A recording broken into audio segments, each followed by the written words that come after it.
And we are live. So hello everybody.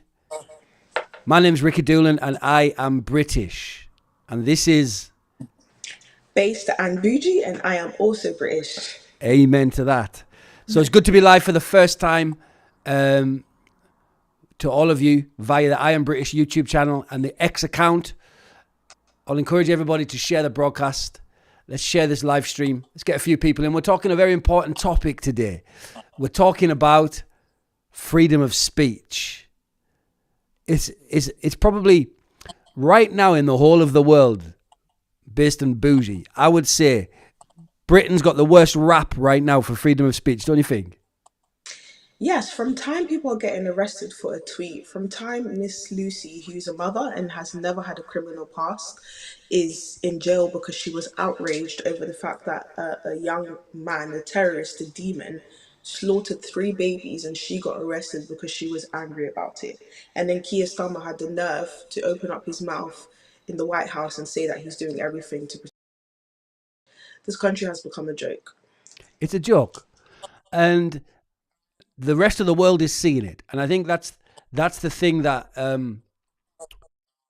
is going to be a positive for us, that the rest of the world is seeing that freedom of speech, 100% unequivocally in Britain, is under attack. There's absolutely no doubt about it.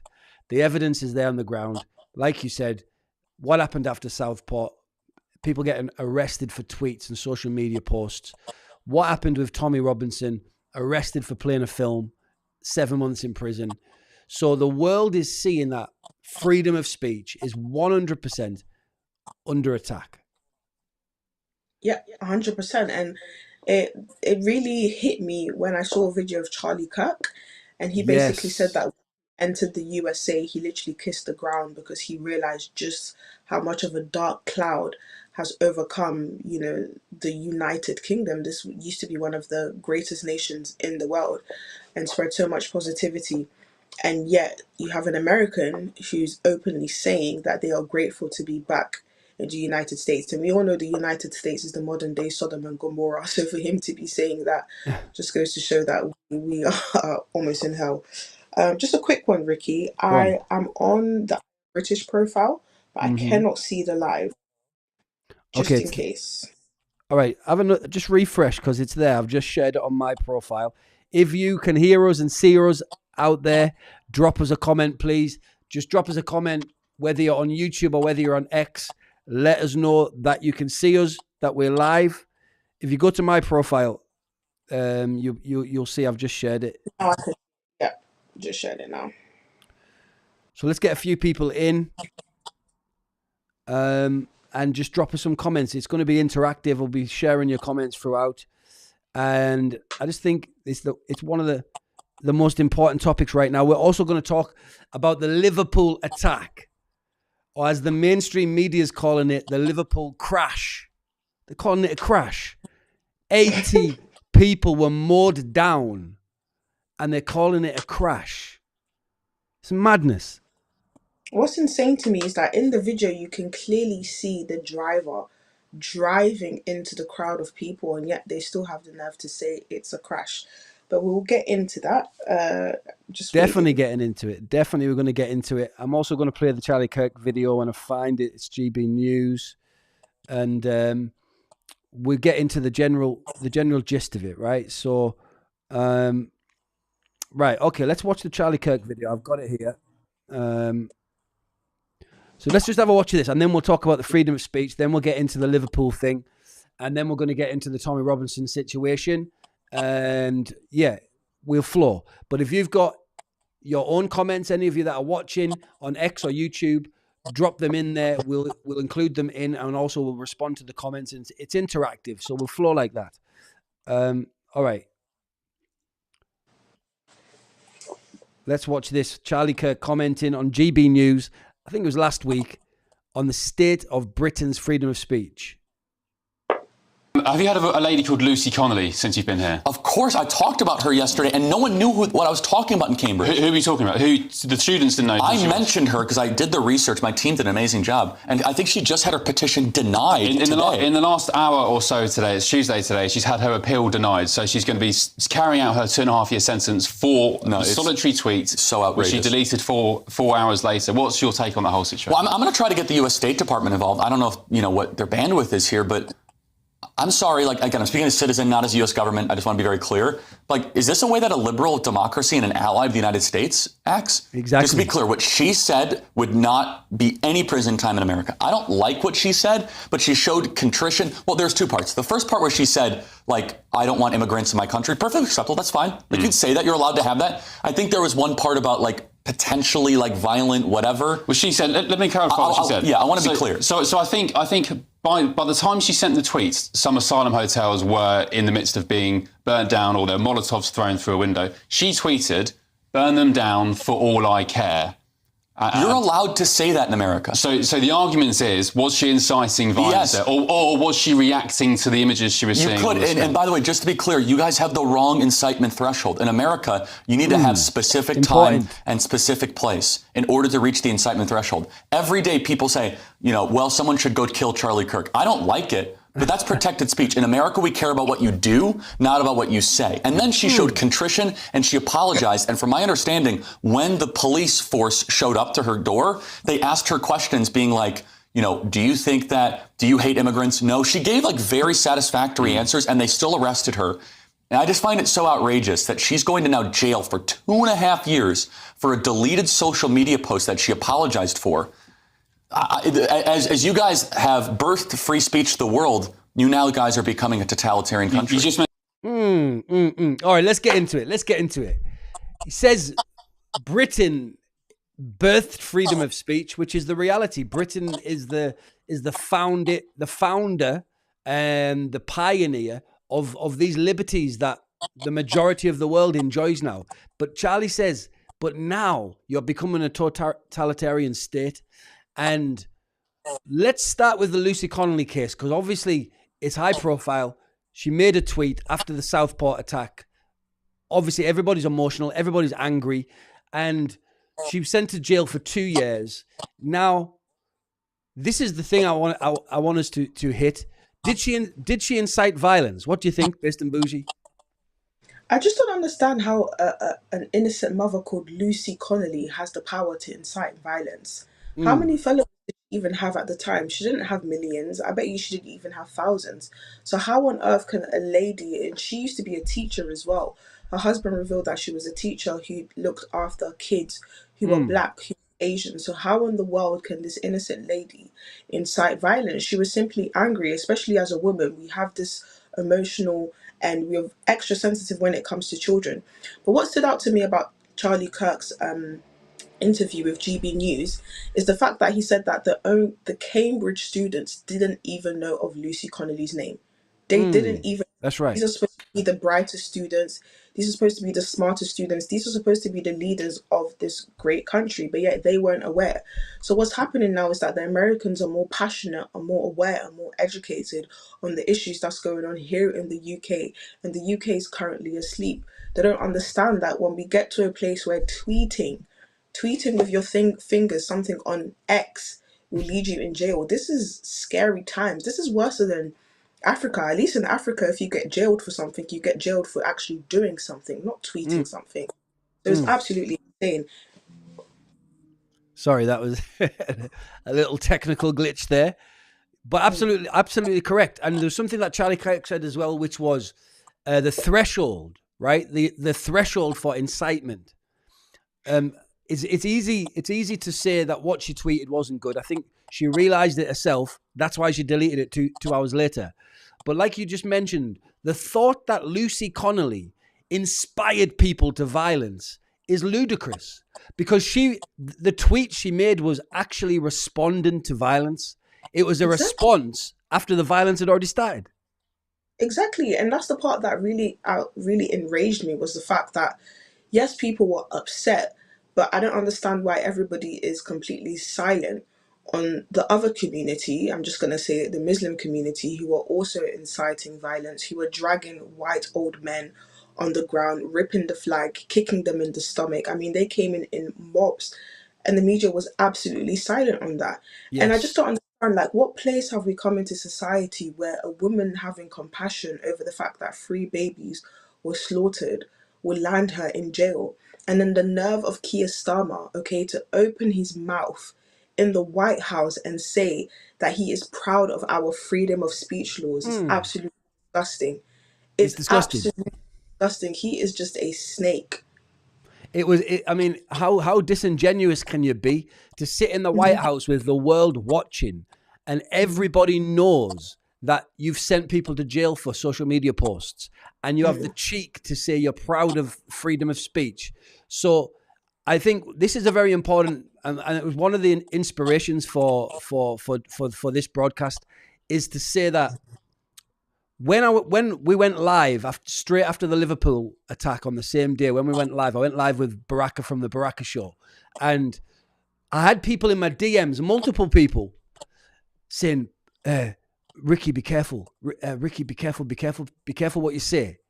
So literally, the whole thing that they did in Southport by locking people up at rapid speed and for long sentences, it had the desired effect that they wanted to do. They wanted mhm, to scare the public into silence. And to some extent, it's worked. Obviously, thanks to Elon Musk. Thank you, Mr. Musk. We're able to express ourselves still, because it was getting a bit dark before he bought X. We're getting banned from every single platform. Now, mhm. but the desired effect of what Keir Starmer, two-tier Keir, and all of his cronies have managed to do is literally put the fear of retribution into the British public. So now the British public are scared. And the only way to defeat that fear is to speak whatever you want to speak. Not only that, but I must say, although many people have become more fearful, I do believe that many people are starting to wake up, because Mm. it is a strange case. It is a strange case to see somebody has been in jail for Twitter. You know, it does kind of discombobulate your mind. So yes, I feel as though people have become more fearful, but it definitely is waking people up into understanding that we are living in now in a totalitarian, state here in the UK. And also, I wanted to ask, what happened to Ricky Jones? What happened to the Labour councillor that was standing outside and saying that we should slaughter the throats of Unfortunate name. He's got a very unfortunate name. First name. What happened to him? Why is he not in prison for 284 days? He Hundred openly percent. stated that we should slaughter the throats of people. And she said, and Lucy Connolly, she said that we need to mass deport. But Keir Starmer is now saying, he's now advocating for mass deportation. He's now Mm. advocating for mass deportation. He's changed his stance. So if you're Mm. going to advocate for mass deportation, what he needs to do is he needs to release all the people that were tweeting mass deport. Oh, Yes. it makes me angry. It makes my blood boil sometimes. Because there was Wayne O'Rourke as well, isn't it? Wayne O'Rourke went to jail. He's still in prison. Exactly. He was running an X account called Sick of It, very popular X account. Hmm. Obviously, we had Peter Lynch, who ended up taking his own life in prison. I mean, this is obviously the mainstream media are not going to get behind this, and the mainstream media are not going to highlight this. That's why I believe these Cambridge and Oxford students didn't have a clue who Lucy Connolly was, because in our world, where we're on X, we're doing our podcasts, we're doing our interviews, we're talking to each other. In our world, we are talking about these things. But in the world that these left wingers and the Cambridge students and the elites are in, they're suppressing this information. They must be. They're most definitely suppressing the information. And that's what's the most concerning, is the fact that even if you don't have the information, even though the information is not right in front of you, you should have some kind of concern for your country. You should be almost trying to research what is going on in our political system, what is going on in our legal system. But these people are absolutely blind, they're absolutely unaware. And the most scary part about it is these Cambridge students are the students that are going to be leading our country one day with their, very luxury degrees. So we are definitely living in very, very scary times. The fact that someone can be just even saying the words, I never thought I would be able to say the words one day, that someone was arrested for a tweet. But this is dark, dark times we're living in, and there's a dark cloud coming into Great Britain. And I think us as patriots, we need to be as loud as possible in terms of trying to make people aware of what's going on, so people are not as blind as these Cambridge students. 100%. I've got a few comments here. Let me read a few comments. Emmanuel Goldstein has commented, said, we're not going to see mass deportations until we see more people mass debate. But I mean, if you look at the guys in Parliament, our wonderful representatives in Parliament, with that, I say that with tongue in cheek, of course. But if you look at these guys, they're now like they're hot on this grooming gang topic. They're talking about the grooming gangs. They're debating it. They're going back and forward. They're accepting that there was a problem. They're sympathizing with the victims. Yet it's 2025. Tommy Robinson was talking about these issues in what, 2013, 2014, over a decade ago. So the mainstream politicians and the mainstream medias are so far behind. I mean, 10 years is crazy. Everything's moved a massive distance within 10 years. They're so far behind that the reason why they don't tackle these problems is because they're busy trying to shun them away as if they don't exist. So the problem with mass deportations, they're talking about them now because that became the election topic. But 5 years ago, they'd have been calling everybody far right for talking about it. In the words of Oprah, were they silenced or were they silent? Yeah, silent for sure. I believe they were fully aware, and some of them allegedly even cooperated in these grooming scandals, hence why they declined a national investigation on these grooming scandals. But yeah, the only reason why they started to speak on it is because Elon Musk decided to bring light to it and started to put pressure on the UK to, bring this issue to the light. But at the same time, this should also encourage people that if you keep speaking about things as much as possible and to never stop being silent the way Tommy Robinson did, one day the glory of God will come on your situation and God will help bring it into light. Because I definitely believe that Elon Musk, going out of his way to retweet that situation was a miracle, in my opinion. Especially, when we conversed with Tommy Robinson and he said he was in the brink of, kind of giving up on his fight for Britain. And the moment he was on the brink of doing that, that's when Elon Musk gave him his Twitter account back. So I think that just goes to show that, yes, it is scary times that we're living in, but if we continue to be very persistent in terms of protecting our freedom of speech, then it will get to a point where the government will get pressured, to act on it. Yeah, well, I think the best way that we combat it to start with is speak. They can't arrest all of us. And the spotlight is on. I heard that there was reports that Donald Trump sent 2 delegates across to the UK to really look into this freedom of speech issue and this political prisoner issue. Because can you imagine a Western country such as Britain that's got political prisoners sitting in prison cells right now? I mean, it's almost, you couldn't have imagined it in the 90s or the 80s or even the noughties. You couldn't have imagined that we would move that far in such a short space of time.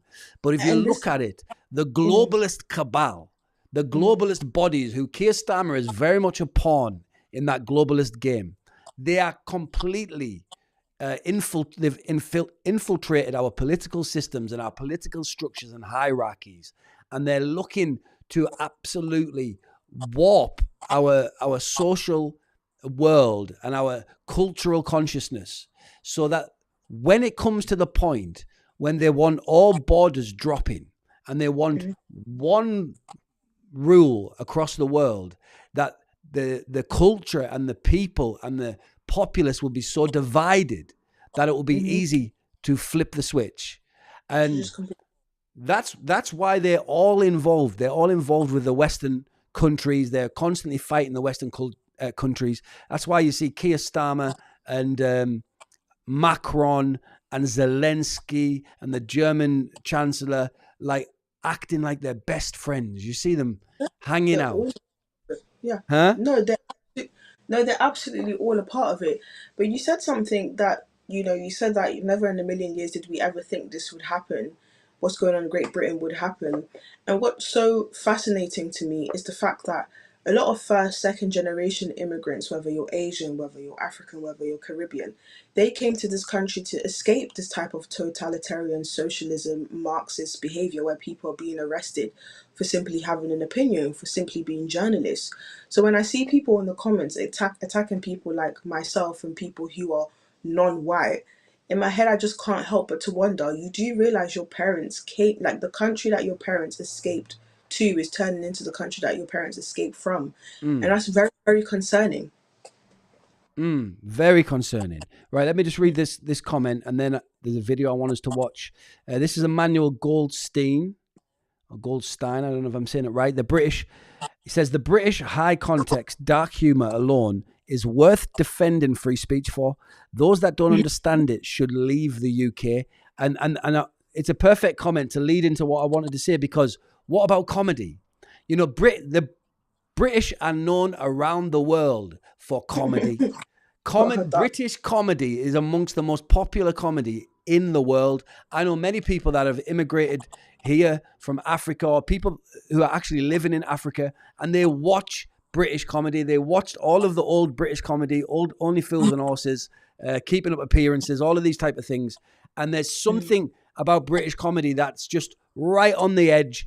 It's so funny because of that. And even comedy is under attack right now. I don't know if you saw the situation with British comedian Andrew Lawrence. Let me bring up. No, what happened? All right, this is Andrew Lawrence. So he's been releasing these like funny video skits. First time I tuned in was during the lockdown, and he was just making a mockery of all the nonsense that was going on in lockdown. And he's a brilliant, brilliant guy. And he did one on the Liverpool incident that we're going to talk about in just a moment, right? And whether you think it's funny or not is really beside the point, right? Because the important part is, does he have a right to make a joke about anything? If he doesn't, then we are limiting. There's no freedom of speech. If he does, then there is freedom of speech, and you have the freedom of whether to watch it or not, or whether to like it or not, right? Then we're all in our own liberties. So this is what happened to him. I'm going to play. Let me play the actual video first. Usual right wing.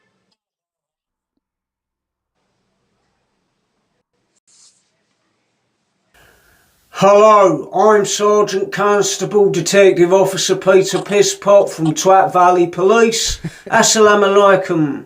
No doubt many of you will be aware of the terrible incident that took place at a Liverpool FC parade yesterday, where a car ploughed into a crowd of people. Dozens of people were injured, and although this is an ongoing investigation, we are able to divulge that a white man has been arrested in relation to the incident. A white British man has been detained, and what we can reveal is that he is a white man. If he hadn't have been a white man, we would of course have kept his ethnicity secret for several days in the interests of diversity and inclusion, before possibly referring to him erroneously as a Welsh choir boy.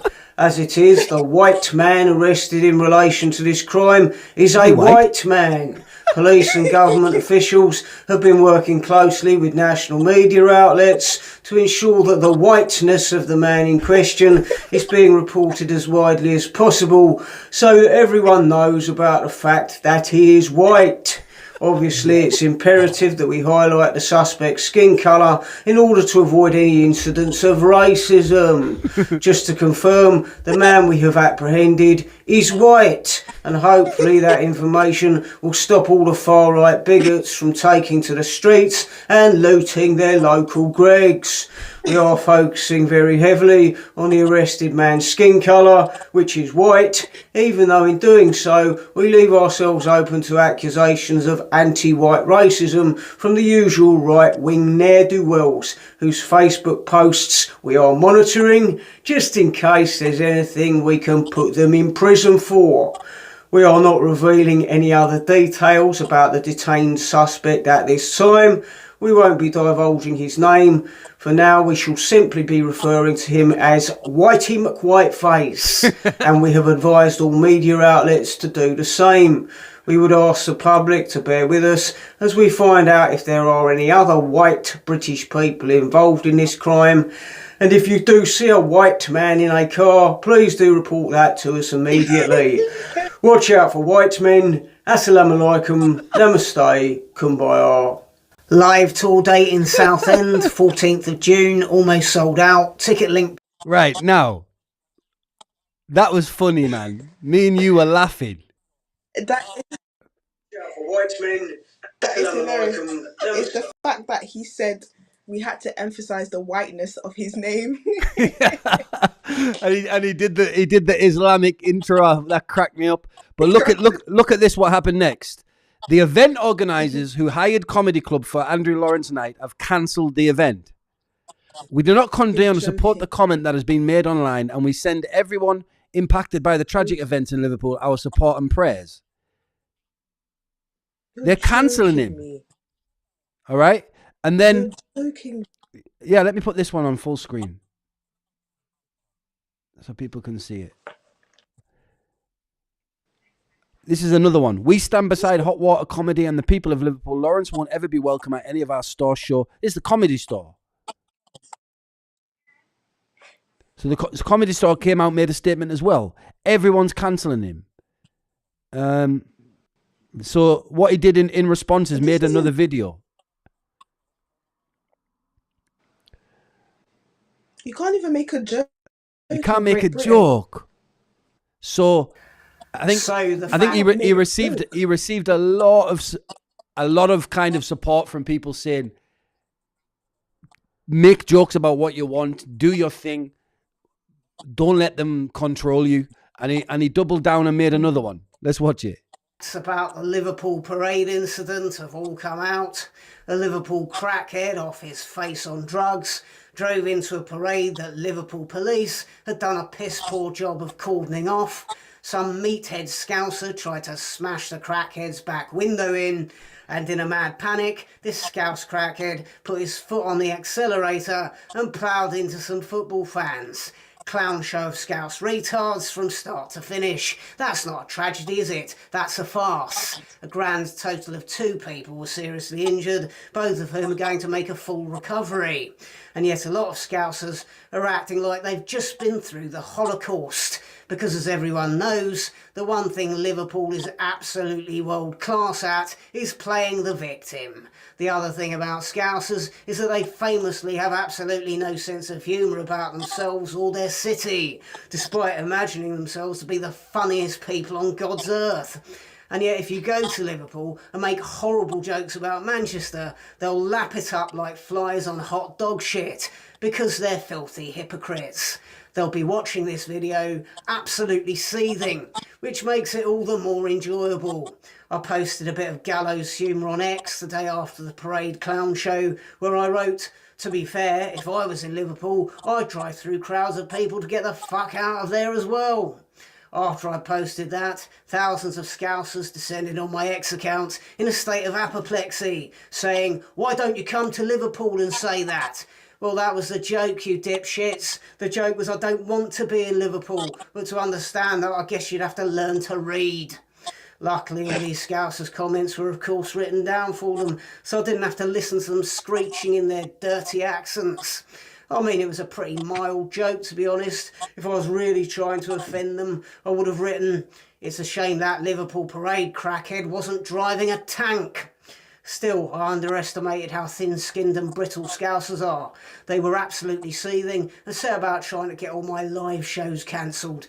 Difficult for them, given that I've just finished a national tour and I'm not looking to be doing any live gigs again for quite a while. Unlucky you scally bellends. However, due to them leaving thousands of comments and viewing my posts millions of times, my creator income from X this month is going to be enormous. I'm talking about proper money, Liverpool, not what you're getting on universal credit.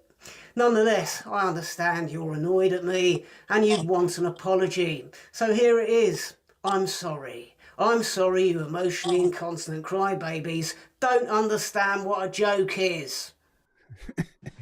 Right. So, look, this is what I'm going to say about it, right? Is that comedy is supposed to be making jokes of of things that are serious, right?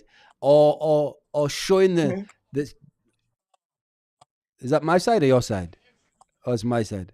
Or showing the stupidity in the situation by making a joke. Now, I understand why people might be upset, because the second video was also, for me, was just like a bit, yeah. You know what I mean? Like the first one was hilarious, cracked me up, because I was saddened by what happened in Liverpool. Do you know what I mean? And I feel and I felt for the 80 people that got injured by this incident. So the second one was a bit like, but his right to do it shouldn't be in question. He's got a right to do it, and it shouldn't mean he's getting cancelled by venues. It's like, why do you have to get offended by everything? Do you know what I mean? Just if it's a joke. He's making a joke. I said, I hold my hand up and I say, I didn't find the second one funny because of my sensitive feelings of how I feel about the incident, right? But his right to do it, 100%, he's got the right to do it. Yeah. I think the first video was absolutely hilarious. Like, I have to make a separate video on that because I can't stop. However, the second one was a bit much. It was a bit harsh. He completely drilled the Scousers. However, we still need more people like him that can stand on business on exactly what they said. Yes. I'm happy that he didn't shy away from it. I mean, he could have what's the word? He could have said it in a much more nicer and much more, could have been more sympathetic. Sensitive to the situation. Because it was a very traumatic situation for most people. But the first one didn't have any insensitivity in it, I didn't think. Not only that, but the first video is an exact depiction of what's going on right now. Don't we see police, greeting people with Assalamu alaikum before they say hello? that one was brilliant. Didn't we see the police exaggerating the fact that he was white? They did that within seconds. But with Axel Reda Cabana, it took them 2 months for us to reveal who this person was, where he was from, Rwanda, the fact that he has terrorist roots. So everything he did in the first video was exactly what we see here in the UK. There was no lie told. It was a bit exaggerated, but that's what's going on. So I just don't understand how people are offended by reality. His ability to turn into a joke was funny. And the second video, although it was a bit harsh, I still support him in terms of just standing on exactly 100%. What he said. And we need more people like that. We need more people that's going to come out and say, I said what I said, rather than conforming and folding to the pressure of this like socialist Marxist government that is trying to control people's minds to just think one way. I don't like that. I'll prefer to be friends with someone like him who's able to have his own mind and stick by it than to be someone who moves depending on what the audience is saying and what the crowd is saying. So yeah. And remember, the second video, definitely he took the gloves off. He said, okay, you're going to cancel me for making jokes. Then let me go deeper into the jokes that are going to offend you even more, just to show you that this is comedy and I can do it. Yeah. So I think he said he's right. I was being rude. I'm going to show you what it's like to be rude. Exactly. So I think just to finish on the freedom of speech issue, and then we'll go deeper into the Liverpool situation, because it's crazy, and I won't say no one, but not many people are talking about it.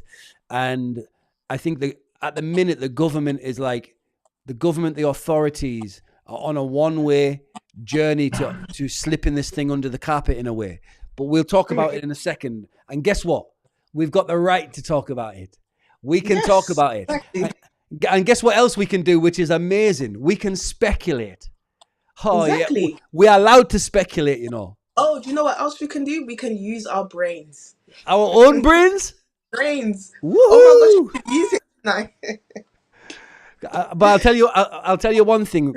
The first statement from Merseyside Police, when they were like, we're investigating somebody, a 53-year-old white man has been arrested. Did we say he was white? Let us just reiterate, he was white. White. When they put that first statement out, there was one line in the statement that said, we are warning the public not to speculate.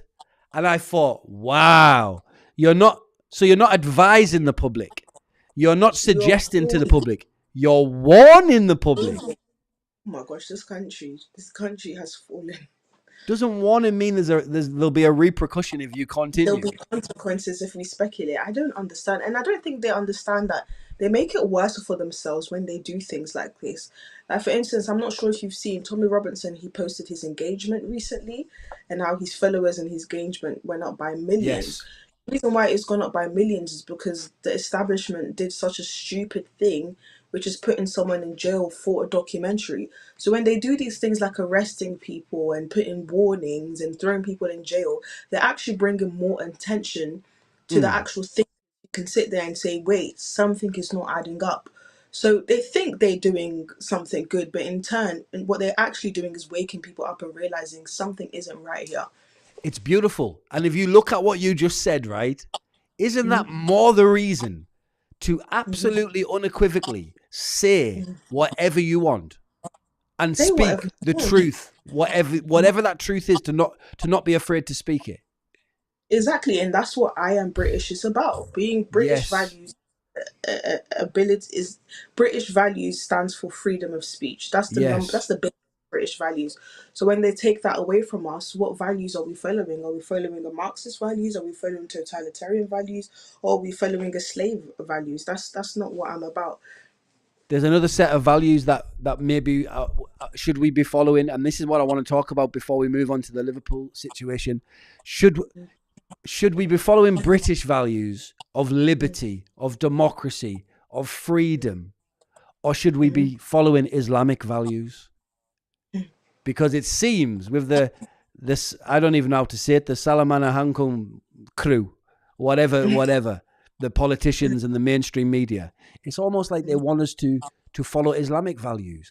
And on the topic of freedom of speech, are we allowed to talk about Islam now? Oh, well, they've recently decided that they want to introduce blasphemy laws. I recently saw someone got arrested because he said something about a prophet. And I'm just so confused because that wouldn't run in Saudi Arabia, Ricky. Do you think I could go to Saudi Arabia and say that you can't say this about Jesus and I need to open a church and I need to open a pub? But for some reason, Great Britain is the only country in the world that is forced to be this melting pot of just everything under the sun. We're living in very weird. I want to find that. I know there was a British man arrested in Manchester for burning the Quran, right? Now, I am not an advocate for burning people's spiritual texts and, deeply offending people. I mean, offending people is not really the top priority of what I care about. I don't care about that because to speak the truth, to tell the truth, to progress in certain things and areas, you've got to offend people. And this kind of culture of not wanting to offend people it's all a facade anyway. It's a lie. The people that are pushing that fake value are the ones that are offending all of us. They're offending all of us British citizens. That's the thing, like when it comes to burning the Quran, I think that was very extreme and I felt like that was very unnecessary and it was always going to rattle some anger. But my only desire is, can Christianity also get the same respect as well? When people are Oh, doing LGBTQ in the churches, can they also be arrested? When people are making fun of Jesus and openly stating in Hyde Park that Jesus Christ is not God, can they be arrested?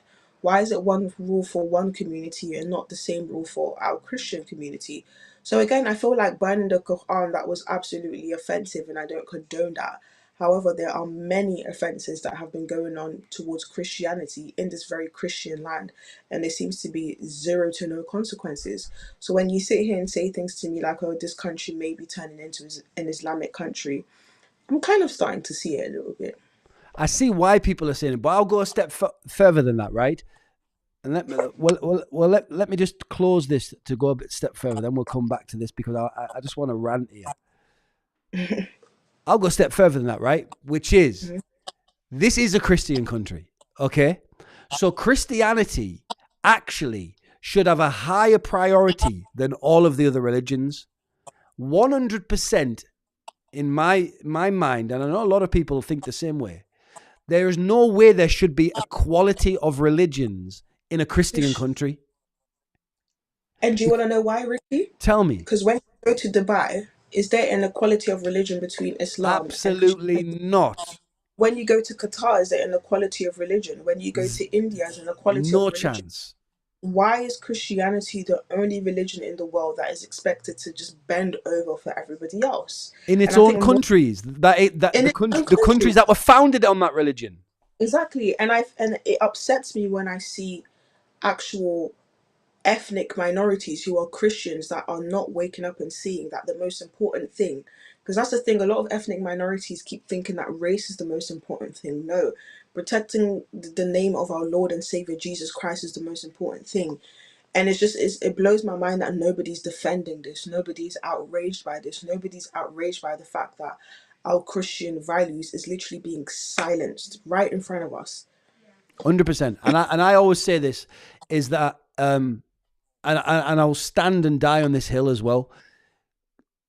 Christianity needs to be put back as the main religion. If we're going to say religion, the main religion when it comes to this country, it gets prioritization over any other religion because Christianity is the faith, the bedrock, the foundation, the value system, everything that this country, this great and wonderful country of Great Britain, is built on. And everybody around the world for decades and decades, even centuries, have been admiring Britain. They placed Britain on such a high pedestal because of how much of a great country that it was. And the majority of the reason why is because it was built on such a strong foundation with strong values, strong principles that stood on the Bible, that stood on Christianity. Now, to do that, we don't need to tell everybody in Christianity, right, you've got to convert to Christianity. No, that's definitely not what I'm talking about. But when it comes to legislation, policy, and the general kind of culture of the nation, it should have some reflection and some standing on the Holy Bible. It shouldn't go against it. And anything else that comes against it, like world foreign religions and all these other things like Islam and the rest of it, that comes. There should be consequence. There should be a consequence in terms of it cannot overpower the Christian value and principle that we are founded on. Then everybody's got liberty and their own freedom to be whatever the religion they want, or if they don't want to be any religion, or they want to be atheist, or they want to be agnostic, or whatever it is. You have that liberty and freedom because we're in a country like Britain that has liberties and freedoms. You're allowed to do that. But but when it comes to the country's policy and culture, it should be somewhere founded on the values and the traditions and the heritage that this country was built on. Wow, Pastor Ricky, I see you in the House of Parliament. Honestly, if I you receive became it. Prime Minister, I will vote for you. No, it's absolutely true. And then that's the same practice that you see in every other country. In every country, whether it's the UAE, whether it's India, whether it's China, well, China doesn't actually have a religion, sorry, but everyone has the liberty to practice their own religion, but you can't disrespect their religious practice. But what has happened here in the UK is that liberalism has become the new religion. Okay, just being accepting of anything and everything, that's become more important, and vote has become more important than the actual religion. And it's such a shame because Christianity is what brought peace and stability into this world. If you look at every nation's history, if it wasn't for Christianity, even African history as well, there was so much barbaric behavior going on prior to Christianity. You can look at this up in the Americas, you can look at this in Africa, you can even look at this in Great Britain. There was a lot of barbaric behavior happening before Christianity. Absolutely. But everywhere you go, you see Christianity bringing so much peace, so much even things like please and thank you and charity and opening the door for someone, that comes from Christianity. Looking after the sick. What about looking after the sick? It comes from Christianity. Having manners, it comes from Christianity. Opening the door for someone, it comes from Christianity. But the fact that people are allowing liberalism to take over, one thing my mum always says is if you don't listen, you will learn. And I would hate for the day when we absolutely lose our Christian values, and people will regret not listening to what people deemed as the far right.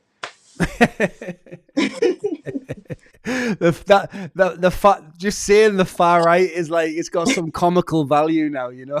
Literally. So yeah, very important. So anyway, let's read this article, because this is a reality. This is not a false story. This is the truth of what has just happened in our wonderful country. So let me just kind of brief it. Man charged with crime after burning the Quran in Manchester. A man pleaded guilty to a charge of racially or religiously aggravated intentional harassment. Hang on a minute. Wait. That's a bit of a mouthful, isn't it? Racially or religiously. So they haven't decided which one. It's racially or religiously aggravated intentional. Whoa. It's aggravated and it's intentional harassment or alarm. Okay, so it might have harassed somebody. It also might have alarmed somebody. I'm already confused, based on bougie. What is this charge? Just add terrorism into there. Put terrorism there. Terrorism of the highest account. So, I mean, we know this story. He live streamed it, and like we both said, I love all people. I'm a Christian man. I love all people. It's Christ's commandment, even to love your enemies. So I don't want to upset people, and I'll try and go out my way not to, out of love. But if something needs to happen, like a political statement or something, in order to get to a result that's beneficial for everybody, then we can upset a few people, no problem. This man had every right to protest against the Islamification of Britain, and to protest against the political ideology of Islam by burning a Quran. If somebody wanted to burn the Bible, I wouldn't be happy as a Christian, okay? In fact, some Muslims ripped pages out of a Bible and attacked some Christians in Speaker's Corner, and myself and Danny Tomo and Disciples of Christ, we went down there and we protested. But we didn't want to get anyone arrested. We didn't want to send anyone to jail. We just wanted to show them that we're not going to tolerate it, in terms of we'll come here and also be a force to say you shouldn't do that, all right? But not to say somebody should go to jail, to prison. So this kind of criminalization of criticizing a religion is something we can never get into. We have to fight that tooth and hammer, no matter what. And of course, we all know that this is exactly what happens in Islamic countries. This is what they do. It's blasphemy laws. And blasphemy laws are being brought into Britain through the back door, through all of these corrupt politicians in Parliament. And let's just face it. And by the way, for anybody out there, I'm speculating. I'm speculating because I can. These corrupt politicians somehow, and one day I'm sure there'll be a great investigative journalism piece, probably from Tommy Robinson or maybe yourself, I don't know, but somebody's going to do a brilliant piece exposing that these politicians have been receiving payments from Islamic nations that want to subvert British politics and bring Muslims into the political arena to become the leaders of the nation, to flip the nation into an Islamic nation. One day, somebody's going to expose that. So the fact that they're bringing in through the back doors these blasphemy laws. So this man getting charged with burning the Quran, it's a blasphemy law. The other one is Islamophobia laws, right? You saw? Did you see when Keir Starmer was running for election, when the general election was coming up? He released a video of Sadiq Khan. Did you see that video? They were sat in an apartment somewhere.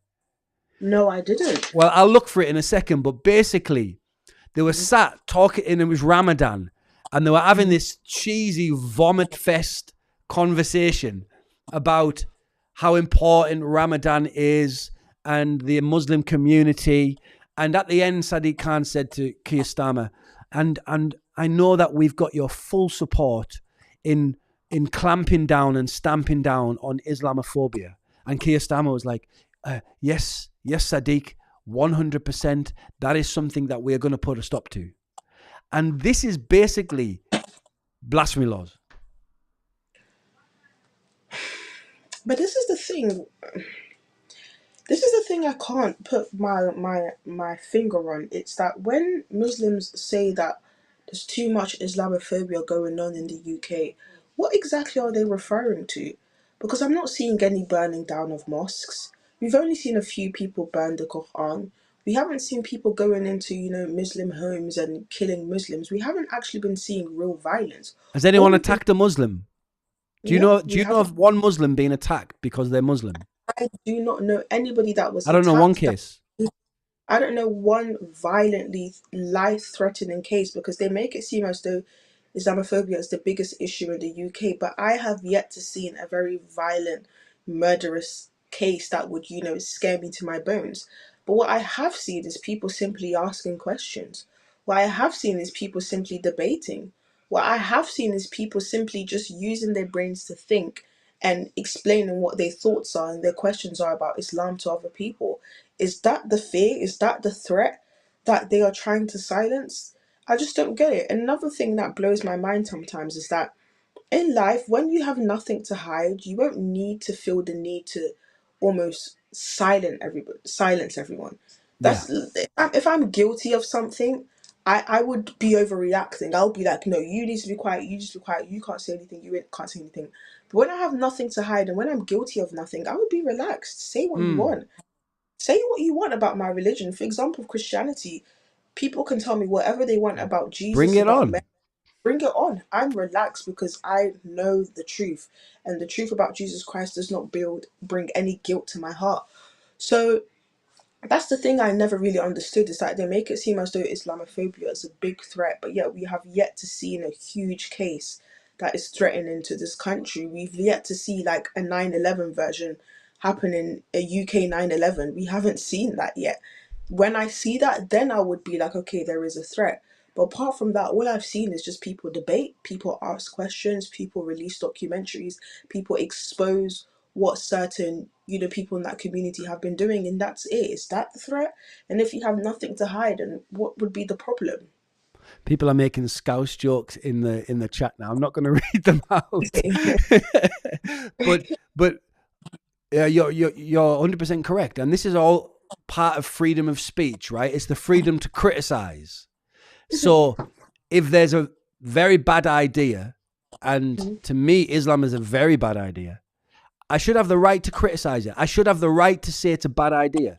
If you don't agree with me, then change my mind. Change my mind. Not by huh? Convince me. Convince me. Not with a gun. Not with a gun to my head. And this is why I absolutely love Speakers Corners, because the amount of people they've been able to convert into Christianity through just simple dialogue. And that's the beauty of Christianity. We don't force, we don't threaten. It's just simple dialogue, simple conversations, simple teachings. That's what we do. That's what Jesus Christ did. He taught, and we do the same thing. But I feel like there's other communities, there's threats, there's I'm going to throw you in jail, I'm going to throw these phobia terms. And it just raises the question, is there something you're hiding? Is there something I'm missing here? So it doesn't paint them out in a good light.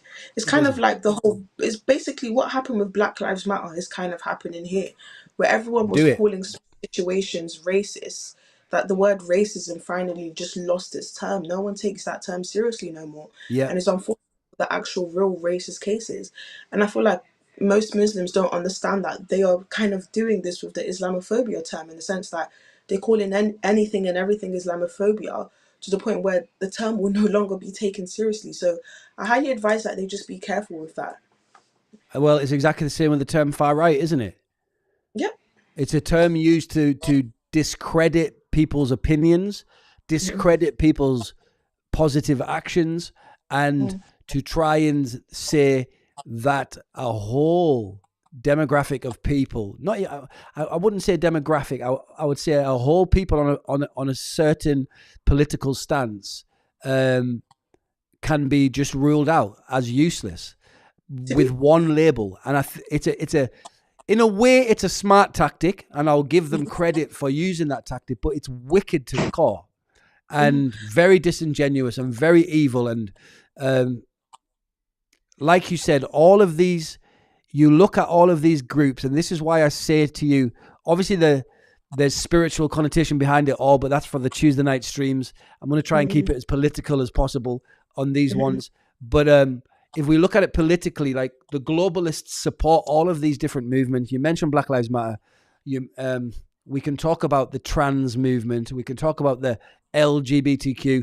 We can talk about hyperfeminism, and we can talk about Islam, right? And all of these different movements have got a certain word that can be used to stop anybody opposing them, if you've noticed. Yes, you've already said it. Black Lives Matter, racist. All right, stopped. Islamophobia, stopped. Transphobic, stopped. LGBTQ, homophobic. Hyperfeminism, sexist. So they've got like a buzzword for every single thing to try and shut down any kind of opposition and any type of criticism. And that's something that we've just got to continue outright rejecting. And I remember around the lockdown times, you couldn't, I mean, I was called a racist all over the internet. I know me and you have spoken on your platform before on interview, and we talked about that a little bit. 2021, 2020, I put on my Facebook and on my Twitter, all lives matter and a British flag. And that was it. It was on. I was like, I was hounded for months. I was called a racist in my comments, in my, everywhere. I had people trying to cancel me. And fortunately for me, I'm grounded in a brilliant church, and my life is well grounded that they couldn't really affect anything. But they tried their hardest to go at me. And this is what they do. Yeah, no, the devil is such a lie. The devil is such a lie, so much to the point where when I see comments like far right, racist, I love it. I know I'm doing the right thing. Like when someone comments far right, I'm like, do you get called racist?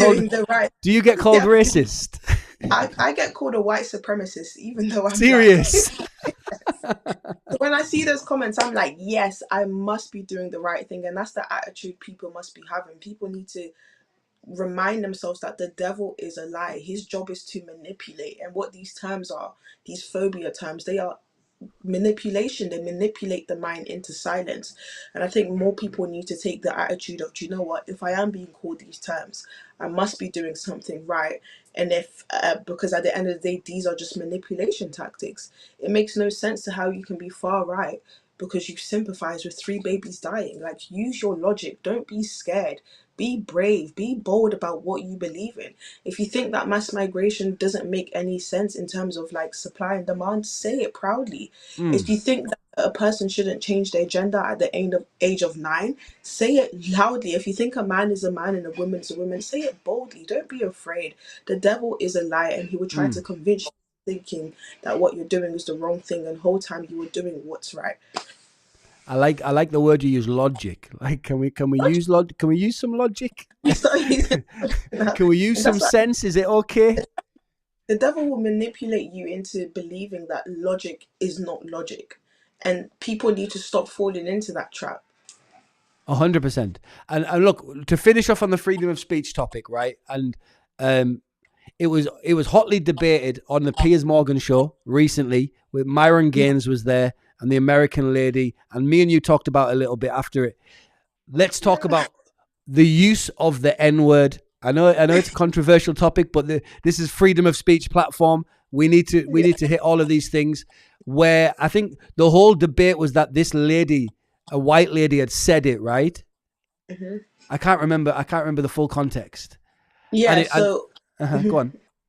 Yeah, so what had happened is that a white lady said that she should be able to use her freedom of speech and say the N word because she was defending a woman called Shiloh Hendricks, who Yes, that basically was it. called the little young boy the N word because he stole money from a woman's bag.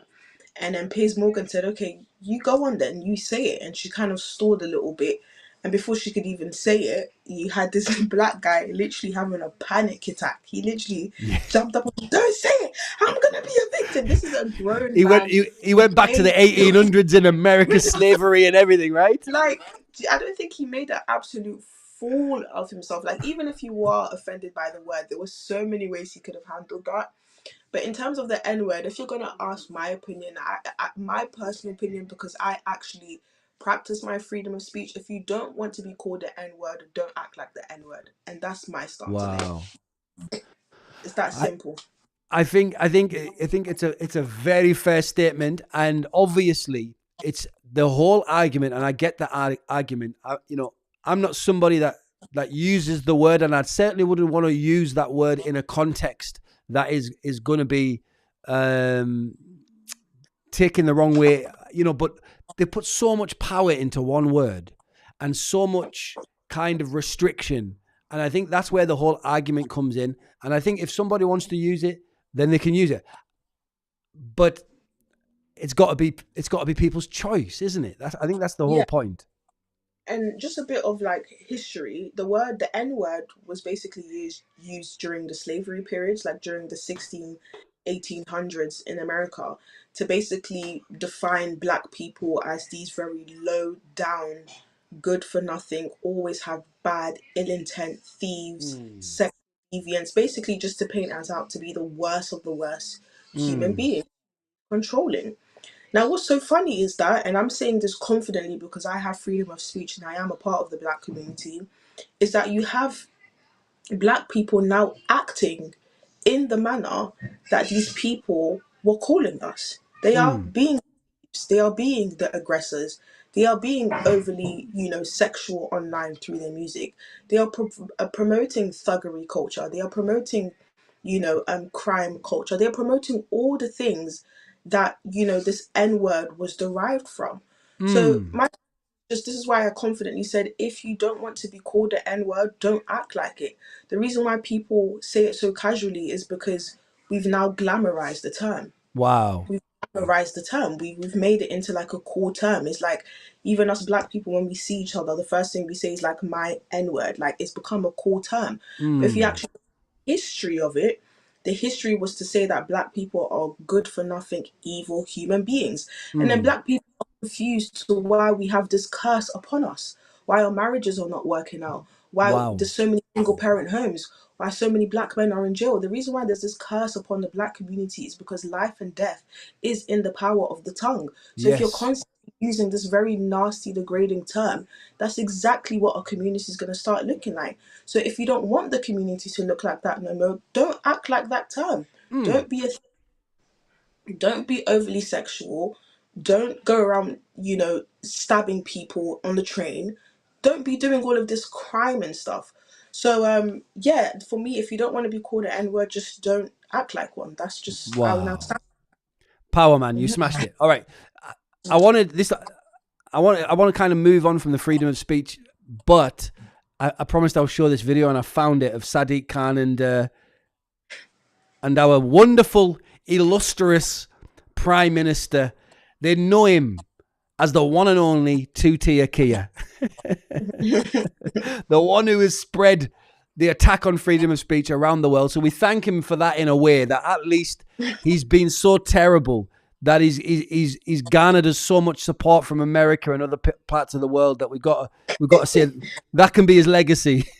That's the only credit he's got. That's Right, what's this crazy? It is also a time, I think, where all of us are able to He's talking about celebrate the incredible contribution that Muslims have made to our country. We see it in the glazing is too much, right? He's already glazing too much. It's making me like cringe. This is the most I've seen him smile. What Tuti Akia? Yeah, this is the most I've seen him smile. And business. We Sadiq see Khan it is in fine.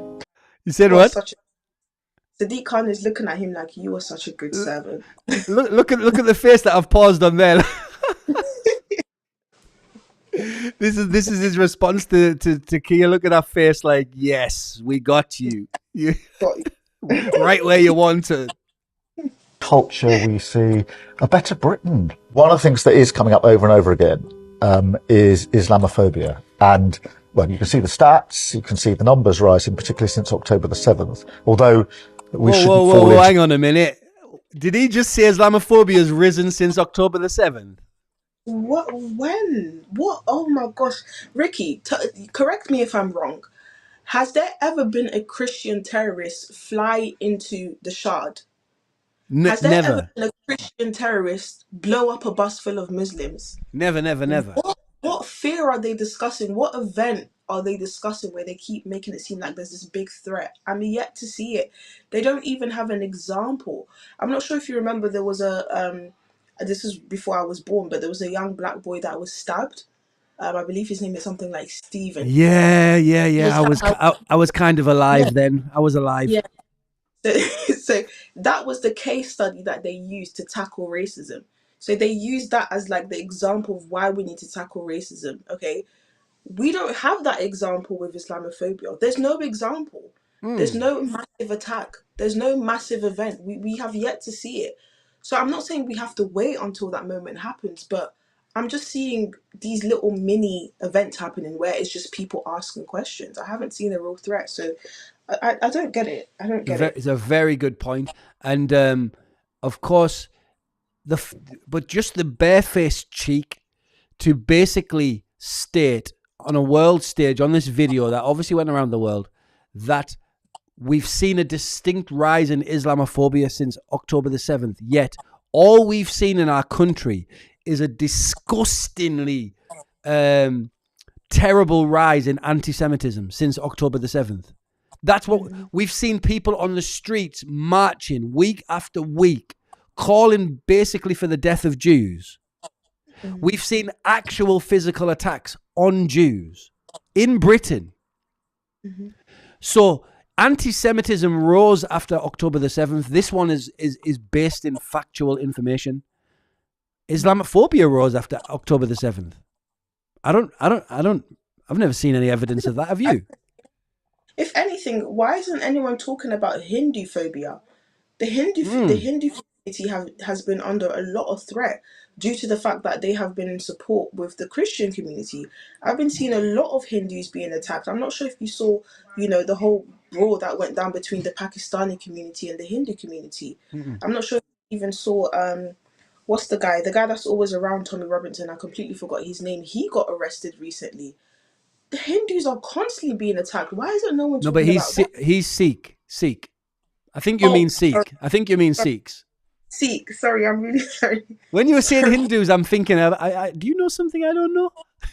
Sorry, I'm really sorry, Sikhs, guys. I'm really sorry. I've been seeing a lot of Sikhs under attack. But the Sikhs, man, they've been so peaceful within British community for decades. Exactly. And yet they are receiving more attacks than other communities that are claiming to be the most attacked. And another thing is that how can you have so much influence but yet be so attacked? This community has a lot of influence in government, in politics, in banking, in finance. They are quite a powerful community. So who's attacking you if you're so powerful? It's a good point, right? Let's see the rest of this vomit fest. The trap of thinking that before October the 7th, this was all heading in the right direction. It's been far too high for far too long. Clearly, we need to just say over and over again, Islamophobia is intolerable. It can never, ever be justified.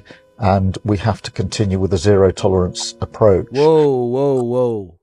Zero tolerance of Islamophobia. Islamophobia is not a real thing. So a zero tolerance of something that they've already proven is immeasurable. Like there's no way to measure Islamophobia, and he's saying we need a zero tolerance on it. So that means they've got a zero tolerance card on something that doesn't exist. That's danger. I'm just confused because, like I said, I'm yet to see a case I'm yet to see a case of, Islamophobia being a threat in the UK. The most, I just haven't seen it. I haven't seen I haven't seen it. Crazy stuff. And I think there's more we can do in government. There's certainly stuff online which I think needs tackling much more robustly than it is at the moment. What I'm hoping, Keir, is your experience as a prosecutor means you'll be thinking about the strategy we can use to make sure we take action. Your experience as a prosecutor, Kia, like lock these people up. And that's exactly what they did. That's exactly what they did. And guess what? Oh man, let me close this screen while we talk about this, because you've just reminded me of something. That's exactly what they did. When Southport happened, they locked people up for tweets, right? Mm-hmm. And and this is the thing, I mentioned this, and so many people have, I don't know if I would say forgotten, but people are not talking about this fact anymore. And I was there in Southport when the riots kicked off. In fact, Hope Not Hate tried to frame me as one of the main instigators, along with Tommy Robinson, of the riots. And they put that out to BBC, ITV, all of the world's news. And they put articles out on all of these big news outlets saying Tommy Robinson, Pastor Ricky Doolan, some other few guys' names were the main, like the headline was, who was the main instigators of the far right Southport riots? And my name was there. I was like, what? Of course, I wrote emails to them all threatening legal action, and they removed my name. So that was okay. But you can see that it's just. You want to say? It's the fact that they think, oh my gosh, this is what hurts my brains. They think that what instigated the fights, the riots, was Tommy Robinson saying, don't go out and don't be violent. And not the fact that Axel Reda Kobana slaughtered 3 babies. But that's the thing. So their thought process is that you making a tweet saying this is not okay instigated it, and not actual Axel Reda Kobana's act was what instigated the violence. Yes. We are living in dark times. Clown world. This is dark times. The clown world, man. And this is the point I was getting at, right? Is that I was there in Southport that day. I went to pray for the community. Fortunately for me, Street Mike was there, and he filmed me and interviewed me, and that kind of stood to prove to these media outlets that I wasn't in Southport for a riot. And this is the thing that everybody forgets, is that all of those riots that took place around the country, they came after peaceful protests, okay? Peaceful protests were happening, and in, I would say, almost 95% of the situations, the police used over heavy-handed tactics, provoked the protesters after the protest had finished, by the way, and turned it into a riot situation. It was actually the police. And I don't know what instructions they were getting to do it, but it was so purposeful. I saw it in Middlesbrough.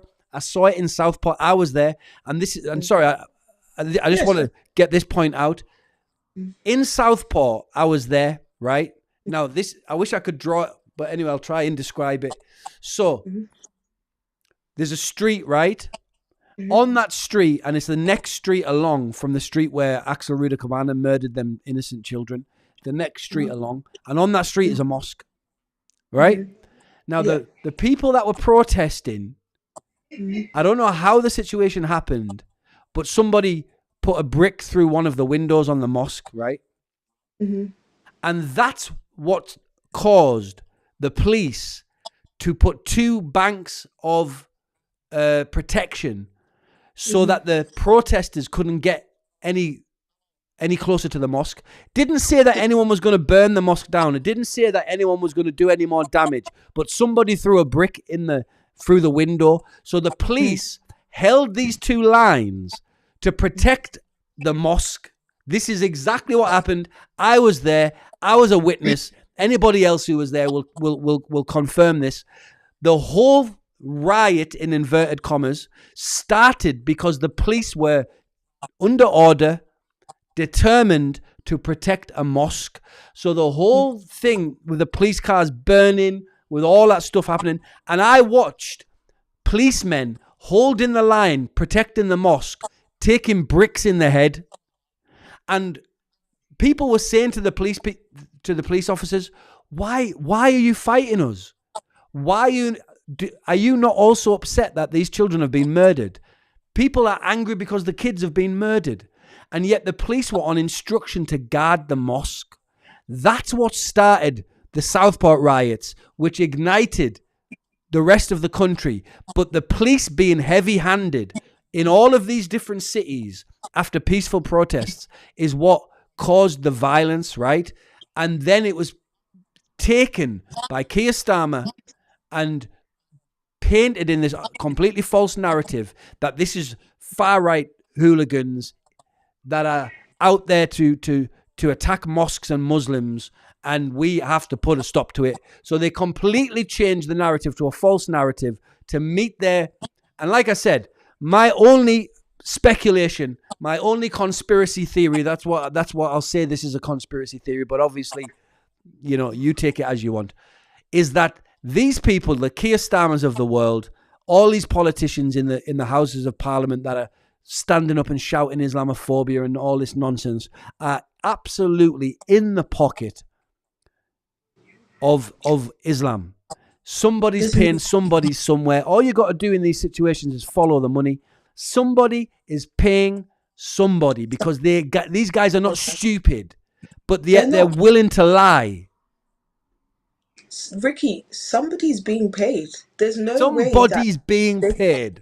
Because there's no way they can continue to allow something that is not working. Multiculturalism is not working, but they are allowing it. If they're allowing it, it's because somebody is being paid.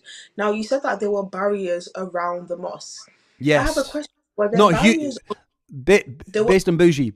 Human barriers. Like two lines of police officers blocking the mosque. So there were 2 lines of police officers blocking the mosque. May I ask you, Ricky, because you was in Southport, were there 2 lines of police officers blocking the homes of the daughters that got slaughtered?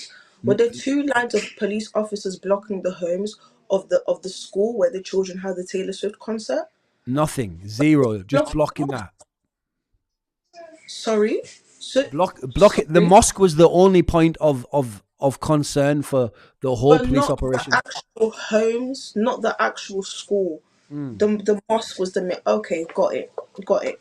The second question that the second statement that I wanted to make is that I remember I was seeing so much news, and first of all, when it comes to the brick being thrown, what's their proof that that brick was intentionally directed at the mosque?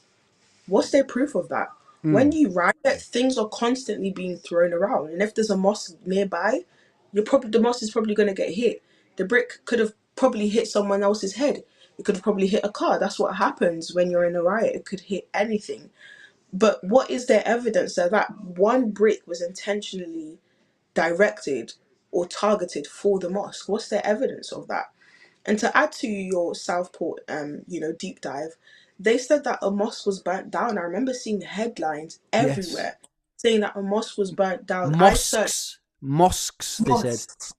I searched high and low, up and down to try to find this footage. I even asked my Instagram and Twitter followers to help me find the footage of the mosque being burnt down. There was no footage. And that's what mainstream media does. They put out false information to rattle people, because we know Muslim people, they defend the religion. That's one thing I applaud them for. They defend the religion. So obviously if they're hearing news about a mosque being burnt down, of course they're going to be outraged. But that never happened. But my question to the Muslim community is, why did you allow yourself to be so enraged to the point where you were gaslit, where you were attacking innocent... There was heartbreaking videos of innocent old white men being thrown to the ground, kicked in the stomach, and you allowed yourself to be gaslit over something that you didn't see with your own eyes. You didn't see it. You just saw a headline.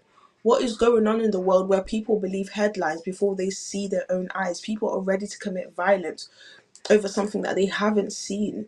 Wait. It breaks my heart. You was ready to put your life on the line. You was ready to violently harm somebody over something that you didn't see because there was no footage of a mosque Based. being burned. Based. Somebody's being paid. Wait. These political prisoners, these Lucy Connollys, these Wayne O'Rourke's, the Peter Lynch's, they went to prison for inciting violence, yet they didn't incite violence. The only person that's incited violence around the country was Keir Starmer. Keir Starmer was the one who incited it. He's the one who incited it. They put out fake news lines. They instructed the police to defend the mosque. He provoked the Southport community when he came and he just dropped flowers and left. He incited it. He I incited the definitely violence. think the Southport attack was pre-planned or something. Something doesn't seem right about that situation. I think it was purposely put out to antagonize both communities. And I remember seeing a video from a lovely Muslim TikTok creator, and she openly said, Muslims, stop falling for this. They are trying to divide us. This is a woman, she had a hijab and everything. She said they are trying to divide us. She even exposed how the police or somebody were giving guns and weapons to these Muslims and these immigrants. She said she's seen it with her own eyes. These people were being paid off to have weapons for the Southport. And these are the type of people we need in society. We need people who can put their religion aside, their tribalism aside, and just look at what's right and what's wrong. And that video was very powerful because the fact that a Muslim woman was openly able to see that something isn't right here. No mosque was burnt. Ricky, people were attacking people for something they didn't see. What world? Like, people are under, they are under like a slave Mind control. mind control. We are living in an era of mind control because no one can ever tell me to go fight someone without seeing with my own eyes what they did. Yeah. It's insane. It's crazy. And just to finish on the Southport issue, because you said that it seemed like a setup, and we're going to get onto Liverpool in just a second. Oh yeah, we are. We're going to offload on Liverpool. So basically, I remember it well because I was on X the whole day of that Southport thing, and I remember a very peaceful protest that followed a very peaceful, what's the word, where people gather with the candles and stuff. The word is evading me. Do you know what I mean? I don't know the name, but someone yeah, will put it in the comments. It's okay. Yeah. And a vigil, a very peaceful vigil first, and then a peaceful protest second. But in between all of that, before the protest, this random guy who looked Arabic and had a hood on came walking past the police into this peaceful vigil with a knife. The mainstream media didn't report on this, but it was all over X. It's a reality. Then the police went, and all the crowd started getting revved up, and then the police grabbed him and took him away. Looked like an absolute plant. Like, you don't need any intelligence. It just didn't look like... It looked like it was something to provoke the crowd. Somebody had been sent to provoke the crowd so something can take place. Of course, I'm speculating. Allegedly. Conspiracy theory. But what else could it be? But the guy, I mean, if someone wants to do a terror attack, they do it in a way that, like, it's aggressive. You know what I mean? It can't be stopped until a certain period. They make some impact. But this guy walked past the police. Like, and if you see the video and the photos of this guy, he wasn't running at someone with a knife. He's just walking with a big knife. Like, as if he's waiting for the police to get him. So very shady. I don't put it past you because remember I just said there was a Muslim social worker who made a TikTok video saying that people were being paid off to basically have weapons, to have guns, to have knives. So I don't put it past you. Yeah. Not past me. This was on X. Sorry, Don't put it on me. Don't put it past X. Sorry. All right, cool. All right, let's move on. So, right, Liverpool. I think let's watch the video first because we got just about 500 people watching, and maybe some people have not have not seen the video. So just on that assumption, we never finished with Kia, and but never mind. We got the idea. Right, where is the video? And I don't like watching this video. I'm pretty like to be honest, I could do with not watching it ever again, but it's important if we're going to talk about it that you got we know what context we're coming from. Where's it gone? Oh, maybe I've lost it. Okay, it's there. All right, so this is the video of the incident in Liverpool. Now, before I play this, there was a video before this, right? And I'm sure I've got the video before as well. Just hold on, because let's put it in line, which shows you a little bit of context. Yeah, this one. Okay? So this is what happened first, so that we put it in order. Now, we only get to see, the whole public has only seen the chain of incidents, or the chain of what happened from this moment. So we haven't seen what happened before this moment. Like, number one, how this car, when this video starts, is already in the middle of the crowd. So how did the car get into the middle of the crowd? And it looks like most of the people around the car are already incited. They're already upset. Like this person's pushed his way into the middle of the crowd already. And that's something important, because we don't get to see the context before this video. You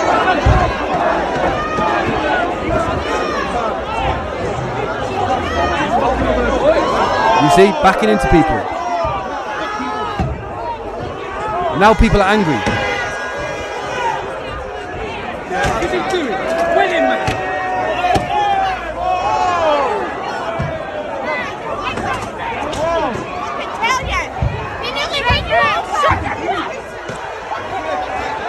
Okay, now, the first thing I'm going to say before we go on to the other video is that I don't know what the legal terms are, but if you get into a fight, there's always somebody that throws the first punch. Mm-hmm.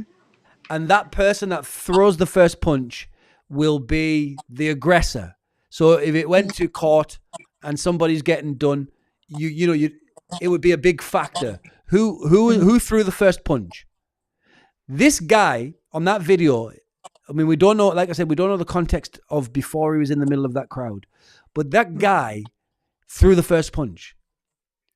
Just from that video, he started using the car as a weapon to back into people. You saw that? Yeah, we saw it. So what's going around right now, the narrative at the minute, is that this guy did this because he was scared. Somebody choked him. They were punching the windows. No, hang on a minute. Nobody was doing any of that when he started using the car to bump people. Mm-hmm. So this is important to know. Shall I play the other video, or you want to say something? Yeah, play the other video. All right, let's get the other one on. And then we'll get into it, because this thing don't add up. It's just like Southport. This thing does not add up. And when something doesn't add up, guess what? We should speculate. We should. Let's speculate. But anyway, let's just say I hate this video. But anyway, some of the, even the terrorism videos and things like that, I don't like watching them, but they stir up something in me, They stir up something in me that wants to take action, not in terms of retaliating to the people, but I mean political action, Can I just say something? But that's how media psychosis works. In order to get a reaction out of people, you have to put something very traumatic in their face. Southport, very traumatic. 9/11, very traumatic. 7/11, very traumatic. This as well is quite traumatic, and this might draw up some kind of anger within people. So I just thought No, it's a very good point, man. Let's open that up after the video. Oh my God! What the fuck? Oh no! Right, hang on. Let me stop it right there. My guy took somebody out, yeah? Any normal thinking person, after you've hit somebody, you're stopping, right? He continued. He He didn't stop for continued. it. Continued again. And he never just continued. He went into a larger, thicker crowd. He swerved to find a bigger crowd. Yeah, let's take... how do I do slow-mo on this thing? Let's slow-mo this thing. Because we're busy conspiracizing. Half speed. Okay, let's see what that looks like. Right, here we go. Because actually the trajectory is very important, right? The trajectory is very important, and it should show intent.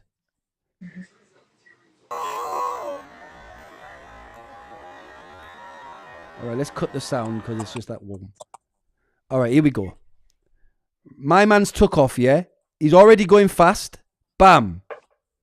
He's absolutely took someone out. They've gone up on the windscreen. Now, he should plant the brakes there, right? Any normal person would plant the brakes. Am I not right?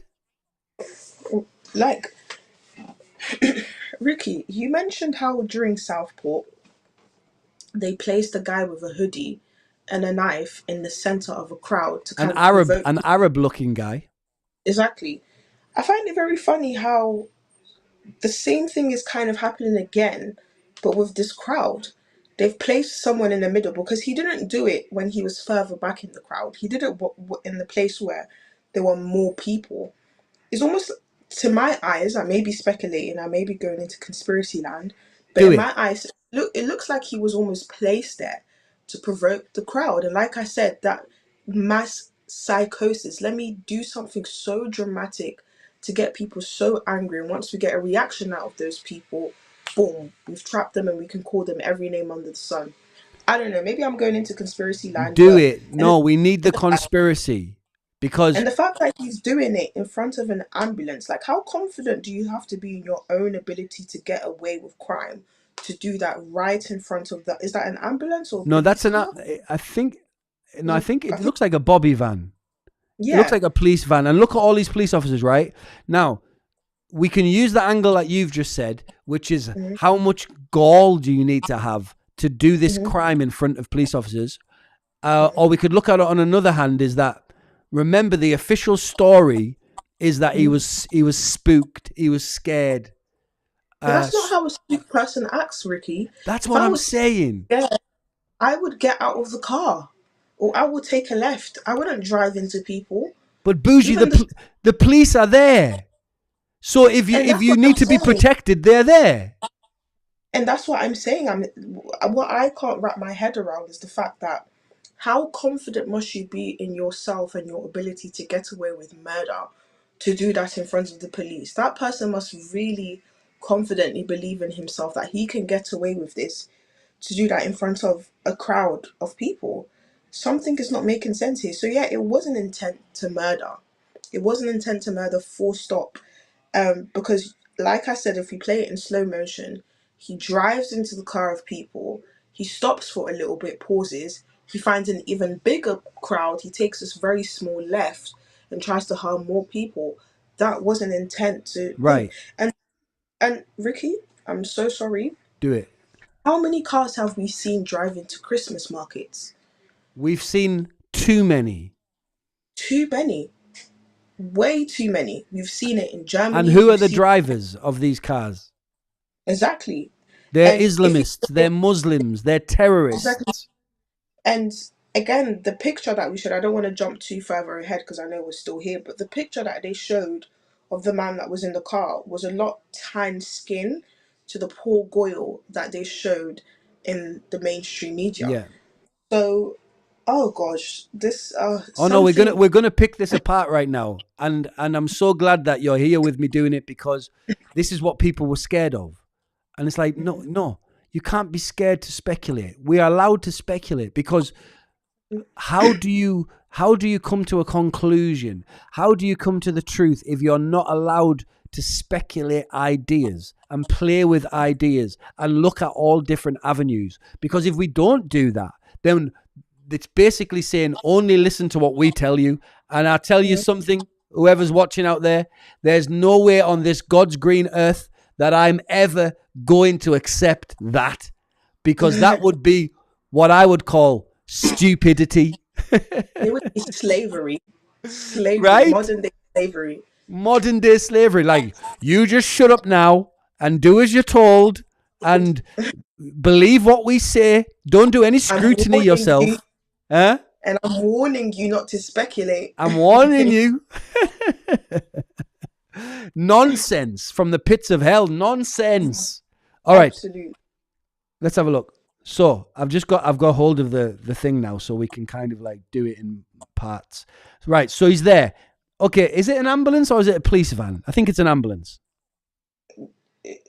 I think it's a police van. Because No, it's not. It's ambulance. Look, it's green and yellow at the bottom, and NHS in the top there. Oops. Okay, yeah, maybe it is ambulance. No, Yeah, yeah, it's it is ambulance. It's This ambulance. one's a big, yeah. But all of these people surrounding the car are police officers in the yellow jackets. That's for sure, right? Mm-hmm. So look, if you look at the back, I can't move my pointer, but if you look at the back of this image, right, can you see how thick the crowd is at the back? Huge. It's huge. So how has he came through that? How is that? They said he followed the ambulance, right? Mm-hmm. That's what they said. So why was he following the ambulance? Listen, Bougie. I may be wrong, but it's almost as though the ambulance escorted him to this place. Am I going into conspiracy land? Yeah, it's a very, listen, there's no such thing as conspiracy land, because every avenue has to be explored. If we don't explore every avenue, we can't come to a rational conclusion. So it's very possible they could have escorted him. If this was a planned false flag, which was my first reaction, I thought, right, they're trying to take the heat away from Islam, because all of these terrorist attacks we keep seeing, especially with ramming cars into people, are from Islam. So now there's one with a white British guy. So it looks, and remember they emphasize the white British. So he's white. He was white. He's a white Listen, man. you can't have any information, but know this: he was white. Right, and let me just say this one more time. He's white. In case you forgot his skin color, I just want to remind you that he's a white man. Did we forget to say white and British? Oh yeah, also he was white. I just want to put it out there. Yes, he was white and British. He wasn't brown and from Syria. No. Yeah. Guys, don't get confused. Yeah. And Paul is a white name. So Very just white remember, name. white. So don't get confused, guys. This is nothing to do with Islam. Can we just say this is nothing to do with Islam? That's basically what they were doing. Nothing to do with it at all. That's what they were doing with that narrative. Just like the Welsh choir boy narrative. His white privilege allowed him to drive into a white crowd because he has so much white hatred in his white skin. We told you guys that critical race theory is real. This is the evidence. His privilege got him through that crowd, all the way to that point of committing this atrocious crime. Of course, that we are exercising sarcasm. I think it's still allowed to be sarcastic. Hopefully we don't get arrested. Hopefully there's no warnings sent to us. Yeah, that would be a funny one, wouldn't it? You've gone down for sarcasm. Wouldn't surprise me. But it's not going to happen. But listen, so it's very possible, and we've got to speculate these points, that is a reality, because we saw Southport, we saw the guy being sent in looking like an Arab with a knife into a peaceful, large, angry, emotional, upset crowd. And all of a sudden, a mosque has got a brick through the window. I've seen a lot of videos on the internet too. People saying that brick was through by an undercover police officer to get things moving. Whether that's true, you want to say? I wouldn't put it past the police. I wouldn't put it past the police. Exactly. So we're not saying it's true or it's not true. We're just speculating. We're exercising our freedom of speech. You know the freedom of speech that Keir Starmer sat in the Oval Office and said that we have. Thank you, Prime Minister Kia, two-tier. In fact, since he believes in freedom of speech so much, we should invite him into this live so we can have a free discussion on our speculations. If we do that, he will lock into his robotic dialogue and narrative and rhetoric and just be like, well, this is what happens. And do you know what? One of my friends came up with a brilliant conspiracy theory on two-tier Kia. He said, do you know that the world is going towards AI, right? And you know the implants that Elon Musk is rolled out, where you can get a chip in your head and the chip can control your computer. You know about that, right? Yeah, I've heard that, yeah. Right. So the whole thing is that eventually the chips that you can implant in your head will be able to access AI. Okay. Yeah, and you'll be able to tell the AI to look up something, write a speech, do something, and it will be there in your brain. You'll just be able to act on it. So my friend's conspiracy, we're speculating. It's conspiracy. It's fun. We're freestyling. We're just being creative. Is that Keir Starmer's already got that chip because the guy sounds like a robot, right? He speaks in full stops. Like really the full force of the law on the far right. That he speaks in full stops. It's amazing. Okay, anyway, I don't know where we went from there, but so is how we got there is very much up for question. We're not accepting at face value the narrative that they're telling us to accept because they've proven that they lie time and time again. They told us 1 million people died of COVID. The biggest lie that's ever came out of our government to our people, that 1 million people. Yeah, it was so bad. Okay, so let's just pick it up again. So, all right, so they've banged. He's got there somehow. He's reversed into a couple of people and angered them. We saw that in the first video, and now he's taking charge. He's put his foot on the accelerator. Don't care who's in front of him. And there he's hit his first people. Bam. My man go. Once this happens, right? I don't care if you're not on a mission, like you've already got an instruction on what to do, or if you're not trying to murder people as a terrorist. As soon as somebody comes up on your windscreen like that, because that is an unusual thing, right? It only happens in bad accidents, and probably 9 out of 10 people have never experienced it. So when you experience hitting a human being and they come up on your windscreen, unless you're on mission and you're focused on what you are there to do, this would make you stop. 100%. He even swerved a little bit to the left to go into an even bigger crowd. Well, that's what we're going to see now. Let me move it. Oh gosh, it's just the image of the people flying from the car. I know I hate it, but what we have to analyze it. Now look, there. He turns right. That was intentional. Right, let's stop there. Right, look at this, bougie. In the middle of the road, is there people standing there? Well, it's taken a while to load up from my screen. Oh, you can't see. Okay, let me tell you, right? The middle of the road, the people have already opened up because they don't want to get hit by the car. Yeah, and he's still going. Not just still going. He turns into the people. Exactly. Guys, this is not difficult. The people have moved. The people have moved out of the way of the car. So if he really wanted to leave, he could have kept going straight. Where they made space for him, but he went the opposite way. This was clearly intentional. There's no one's gonna try to convince me that this wasn't intentional. And what's so heartbreaking about this, Ricky, that people are not saying is that why does this only ever happen in white crowds? Okay, go for it. I never see this happening like cars being rammed into people. It's always happening predominantly white crowds. Facts. It's always happening in Christmas markets. It's happening in this Liverpool. Was it a Liverpool game? I don't know what it was. It's always white crowds. I don't see it with predominantly black crowds in Peckham or Brixton. Never. East Asian crowds in Whitechapel. It's too coincidental. It's happened. The same thing is happening too many times. The same victims, same acts, the same crowds. Something is not adding up here, Ricky. Something is not adding up here. It's not adding up. And I will say it happened once with, I can't remember the name of the perpetrator, but he ran a van into Muslims outside of a mosque, right? And it happened after the Westminster attack. It was very random. And the guy was another very kind of weird character that you thought, huh? And they tried to blame his whole motivation on Tommy Robinson. So Tommy Robinson. It seemed like...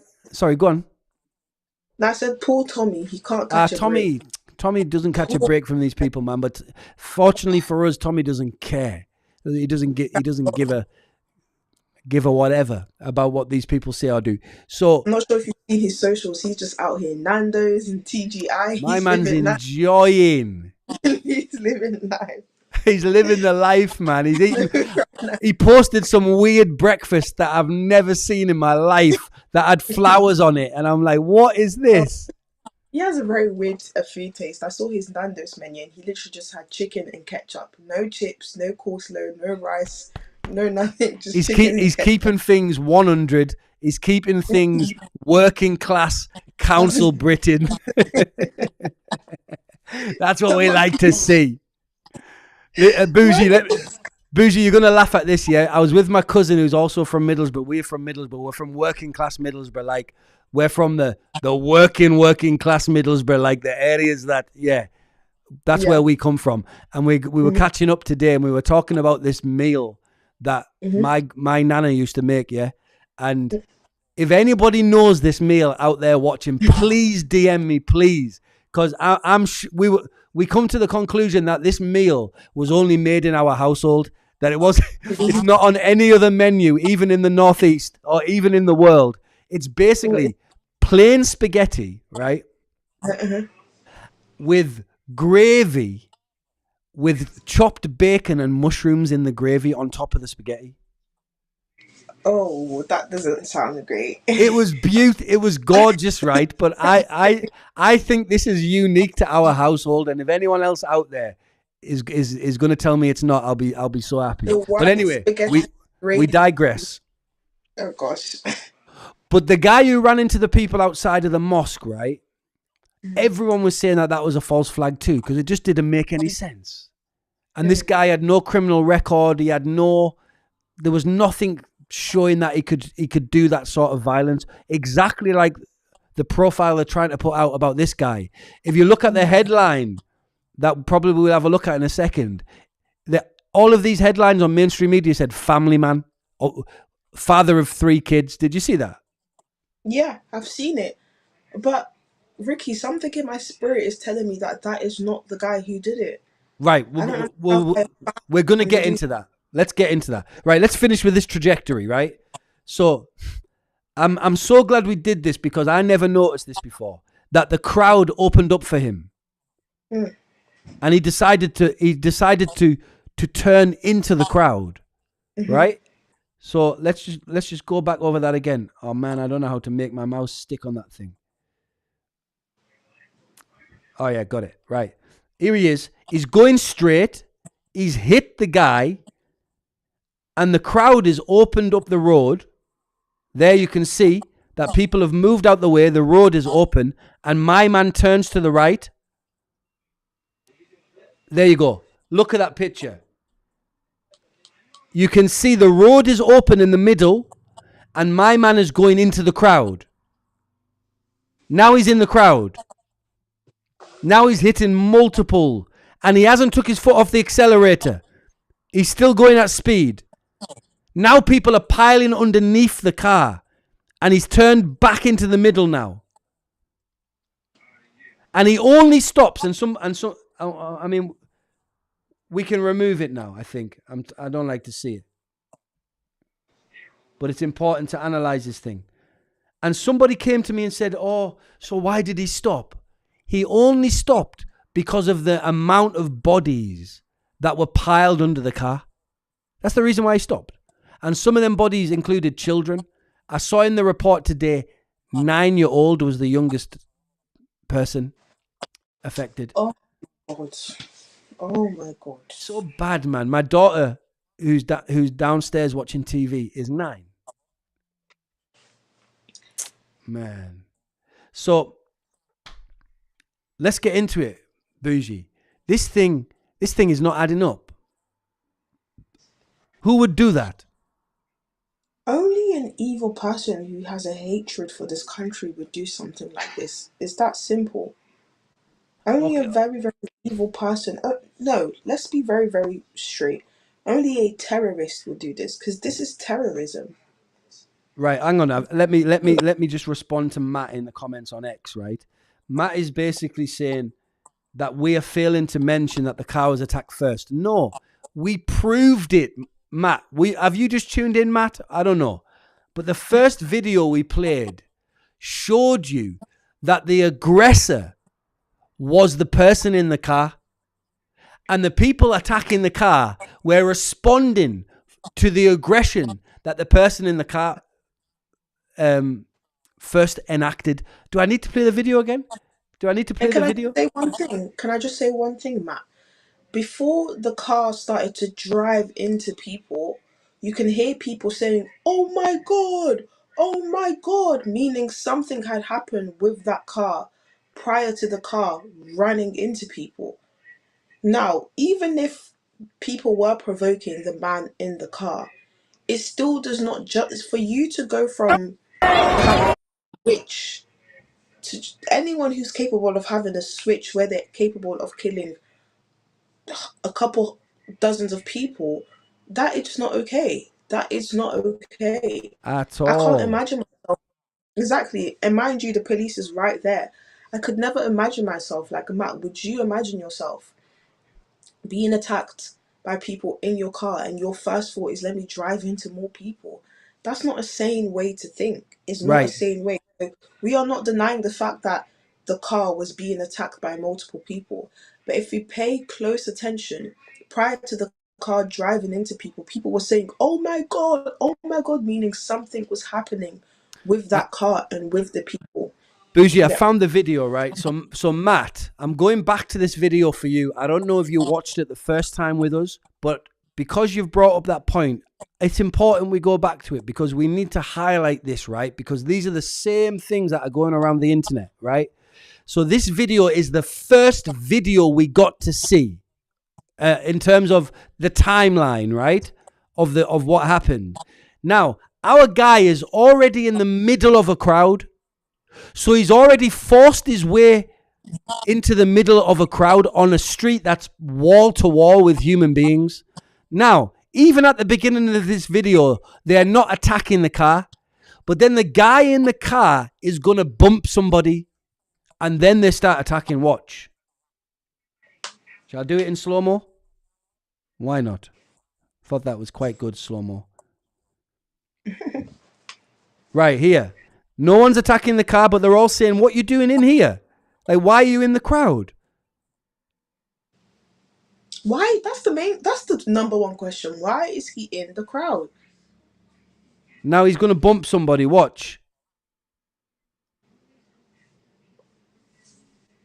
Here we go. He's going to put it in reverse and bump someone. There. Now he's in reverse. He's going to bump that lady. Bam. Now they're like, what you doing? And anybody would react the same way. He's just bumped that lady with the red hair.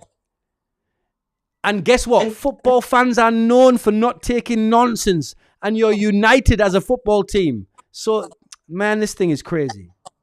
And who's to say he wasn't bumping them prior to that being filmed? Who's to say that? Yeah, he must Now, have been to get in there. Yeah, and this is alleged. I'm not saying this. This is just a rumor. We're I'm all not saying- speculating. But apparently some people who had footage of what happened before that got arrested. Yeah, because nothing came out of his a shot of his face. How is that possible? How is that possible? All the people that were filming. This is for Dave, isn't it? It's Dave. Right, we're going to watch it again. Right, they're angry with him because he's forced his way into the middle of a crowd. This guy in the black top here at the back window, he's saying something, but he's not really attacking him. And then he walks away. Now, lady steps behind the car, not even focused on the car. He bumps her. Bam. Now the people are angry. Now they're hitting the car. My guy goes forward, and now watch. He's going to bump someone again, but this time hard. This one here who's kicking the car, right? He kicks the car. Watch, he's going to get bumped. Bam. That's where it starts. Then my man takes off into the crowd, okay? So while we're there, let's just pull up some of this other stuff so we can talk about it. And then we'll move on to Tommy and we're out for the day. So basically, okay, we watched that one. Let me close the things that we've seen. Okay, we don't need to see that. Okay, we're done. Ricky, All just right. a heads up. I have 30 minutes. Well, we will finish in 30 minutes. There you go. Right, this is the side view one that was showing us the guy's face. Is it going to load?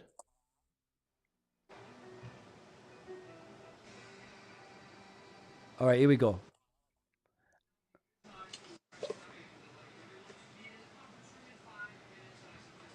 I think one thing that was important to notice is how calm the guy is.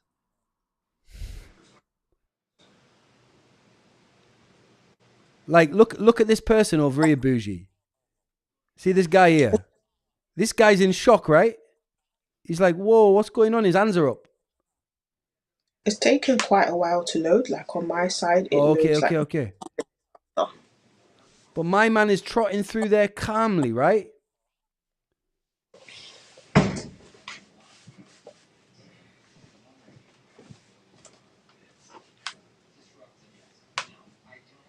Now, what are they saying about the faces, right? I've got something here on the computer. They're saying something about the faces.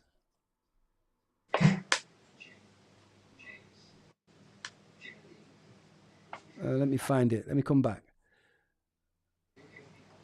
They're saying that the man that's been named is not the man. You heard that, Bougie? Yeah, and someone even commented as well that someone commented, it may be alleged, but he basically said, I used to work with Paul, and this is not him. And this is a former colleague that commented this. We don't have proof that they were colleagues, but I don't think anyone would randomly just claim to be friends with a terrorist who tried to kill people. I actually commented back at that guy to see if he can join us on this stream, and I never got a response because he said that he was in the army with him, and that's not the guy. Really? So all in all, I had some more pictures, but okay, there it is. Let's have a look at this. And then we're nearly out for the day. All right. So that's the guy they named. Former Royal Marine, Paul Doyle, 53. Director of a business. Just doesn't make any sense. Doesn't make any sense at all. Why would a former Royal Marine with a family plow into 80 people in the middle of a street? It makes no sense. It don't add up.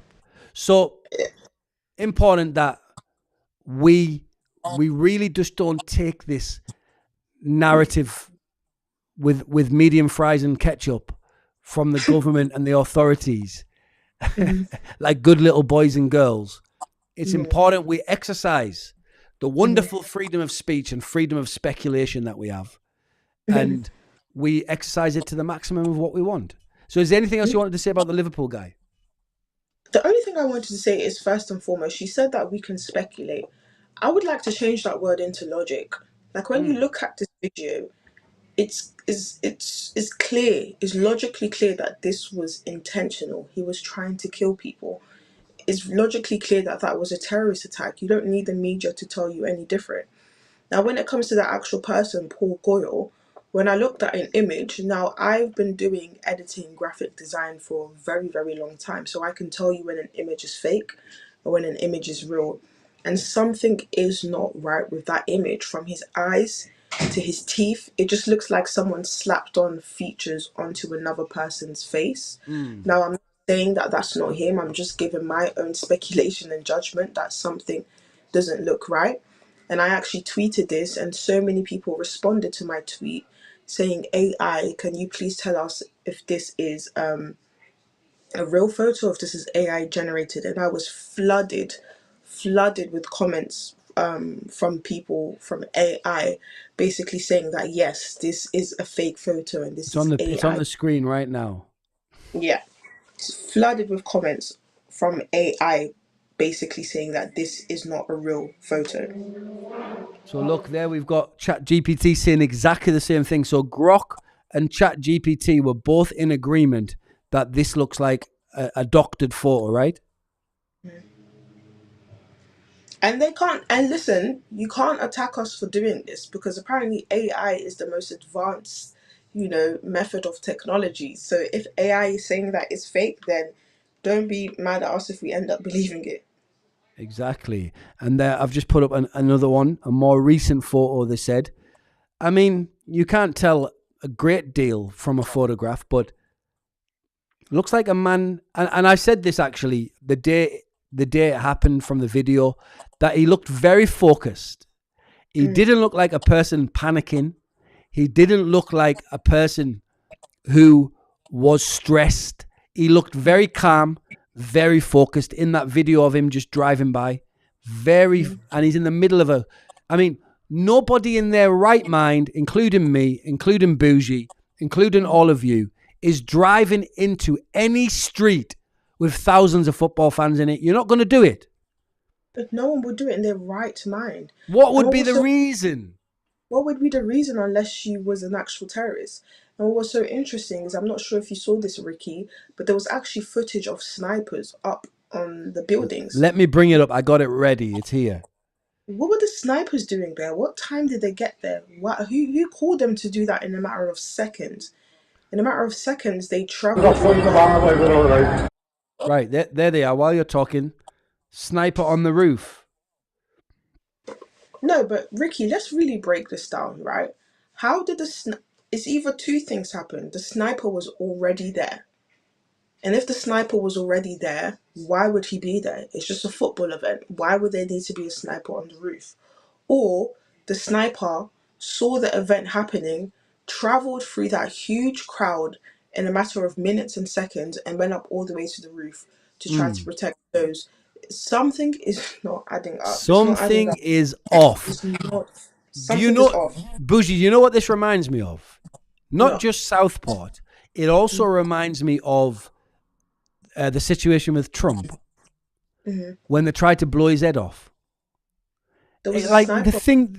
but the thing didn't make any sense because they had the Secret Services all over that joint with cameras, with drones, with snipers on strategic positions on roofs. How did that kid, was he able to get on that roof with a gun, take his position, get comfortable, and fire a shot that pretty much should have hit the president in the head? How did that happen? It doesn't add up. Not only that, but snipers, don't they work for the government? Meaning they're given instructions and orders to be there, For So it's protection. either for protection. So it's either he was called to be there prior to the event, which is very weird because how would you know an event like that would happen? Or he traveled from wherever he was from all the way to the roof through that huge crowd in a matter of seconds. That something is not adding up, Ricky. Something's not adding up. And because of time, I won't show the video, but very important to note this, right? That in the melee, after he'd hit all the people and stopped, the first person to get to the car was a person with a hood on, and he ripped off the license plate. Did you see that? What? You never saw? Oh my days! No. If you didn't see it, I'm bringing it up. Of a blue hoodie, but I didn't know. No one was telling me what it was about. All right. I got it. It's here. All right. Right. This is the melee after he'd stopped. Right. This is the melee. So let's watch this. Let me go see this now.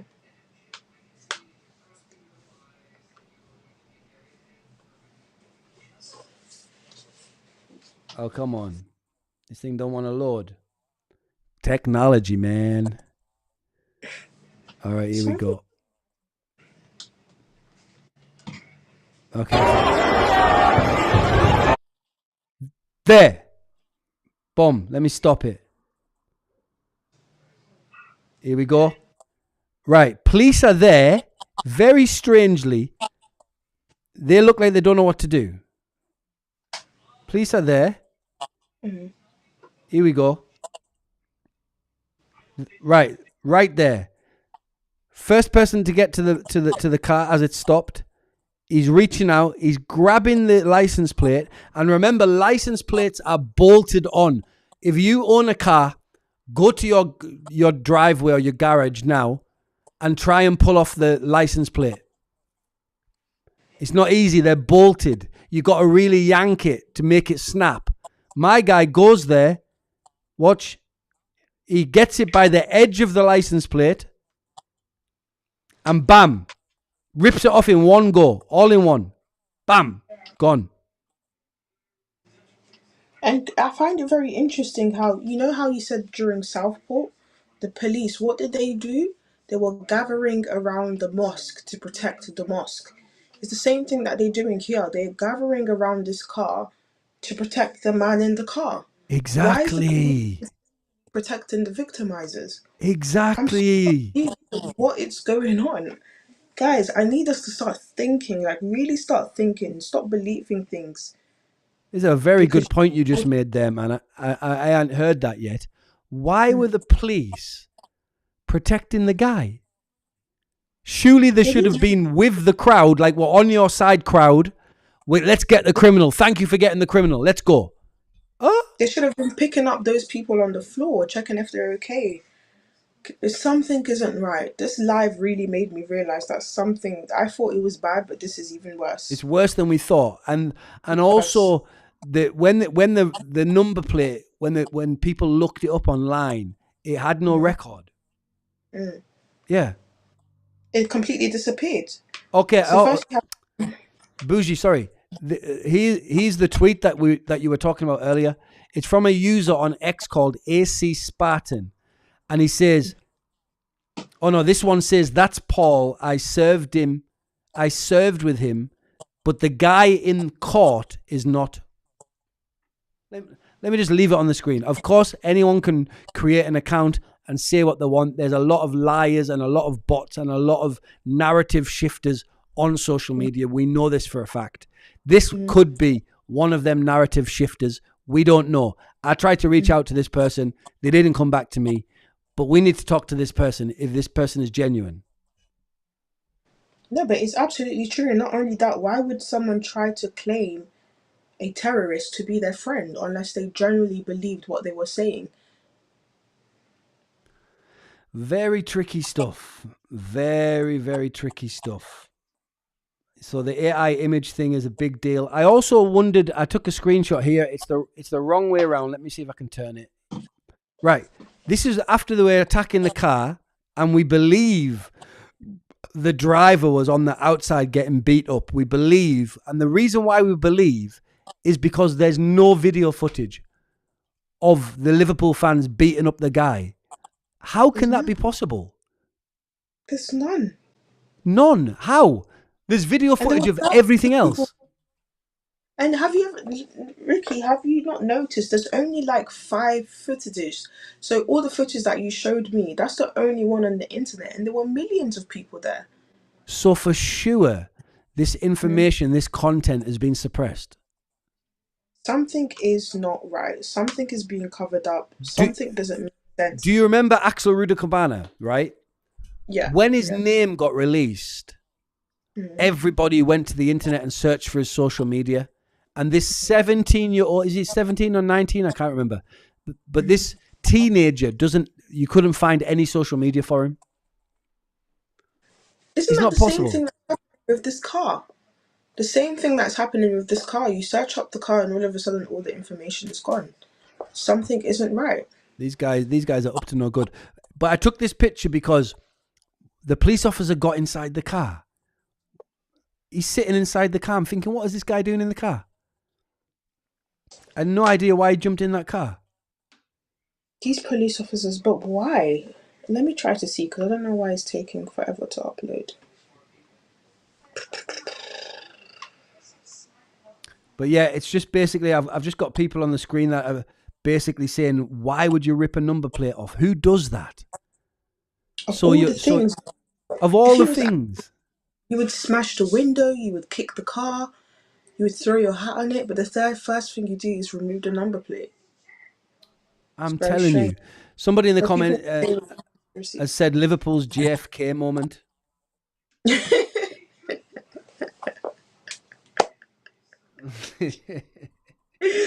Oh my gosh, the internet is so unserious. Yeah, the internet's funny, man. So it's far from conclusive, but to me, in my conspiracy theory, my speculation mode, to me it's conclusive that this was absolutely intentful. His reasons for doing it, we just speculated a lot of reasons. He could be a false flag, which a lot of people believe is a false flag. Number one, meaning that it was done on purpose. He was sent there by shadow government organizations or whatever it is to try and do something, to change, to take our distraction and focus away from something, potentially. That's one conspiracy. Another one is that he's from the religion of peace and this was a move. But the religion of peace people, they normally claim it because that's how the terrorism works. So that one's looking like a non-starter, basically. But the official narrative that they've put out there, I can't buy it. I can't buy it. He's a family man that just found himself in the middle of a street with thousands of people that everyone knew was there. People. And drove into 80 people. Didn't panic like that, Ricky, especially when there's police right there. Those that panicked never panicked like this. So this is absolutely insane, and I just think that something is being covered up. Not only that, the images and just how fabricated they look and just how odd they look. Like, I'm not sure if you've realized, but the images of him, they look very lifeless. Like, even in his eyes, you don't really see much life. There's some images where you don't even see shadows in the background. There's images where in his shoulder, you can see some of his shoulders chipped off. I'm skilled at editing. I've been doing graphic design for the longest. So I know when something is off. And now that AI has also confirmed it as well through the comments, something is off and we need to get into the bottom of this. Should we start an investigative series? I'm telling you, man, that is exactly what's needed. Because the media is not going to do it. They're not going to do it. And I think people deserve the truth. People deserve the truth. And I think we can get into an investigative series with this. But I really think the Southport one hasn't been done yet. They did the mainstream one, which was really actually a very good documentary. They were fair to an extent, and they didn't kind of over speculate some areas that like went along with the government narrative. So I thought that was a little bit fair, but it never dug really deep. Like the Axel Rudikapana guy, he had Al Qaeda manuals. Yet, and there's reports coming from prison that he attends the mosque. And he hangs around with the other jihadis. Oh gosh. Because hang on a minute, and we're not going to go deep into it because we're closing in 5 minutes, right? But I think we might do our next one on the Southport issue because I'm ready. My guy had the Al Qaeda manual. He committed an act of terror, stabbing and murdering innocent children. Right? And he's been seen in prison, in mosques and hanging around with jihadis, right? We all jumped to the conclusion that this is an Islamic terror attack because this is the only time you would see something so brutal, right? Normally in our lifetime. Mm-hmm. And everything lines up with that conclusion. And I think Wayne O'Rourke or one of these guys, the political prisoners, were sent to prison on some type of basis like that, right? Now, this is my speculation and conspiracy theory, is that the reason why he did it was because of the false narrative of 10,000 Palestinian children being murdered. Because why else would you target children? So that's my let's leave it for another day. We'll get into that one, but look, we're going to close up. So I think what I'll say to everyone, there's over 600 people in now, which is great for our first stream.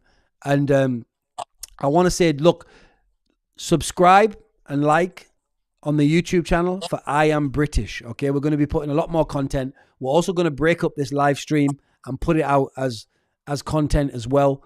So even the stuff that we've talked tonight about the Liverpool incident, we're going to chop it up and get it out there so people can consume it in smaller formats, right? Same as the freedom of speech stuff we talked about at the beginning. So like and subscribe on the YouTube. Let's build up the YouTube channel, and also on the X.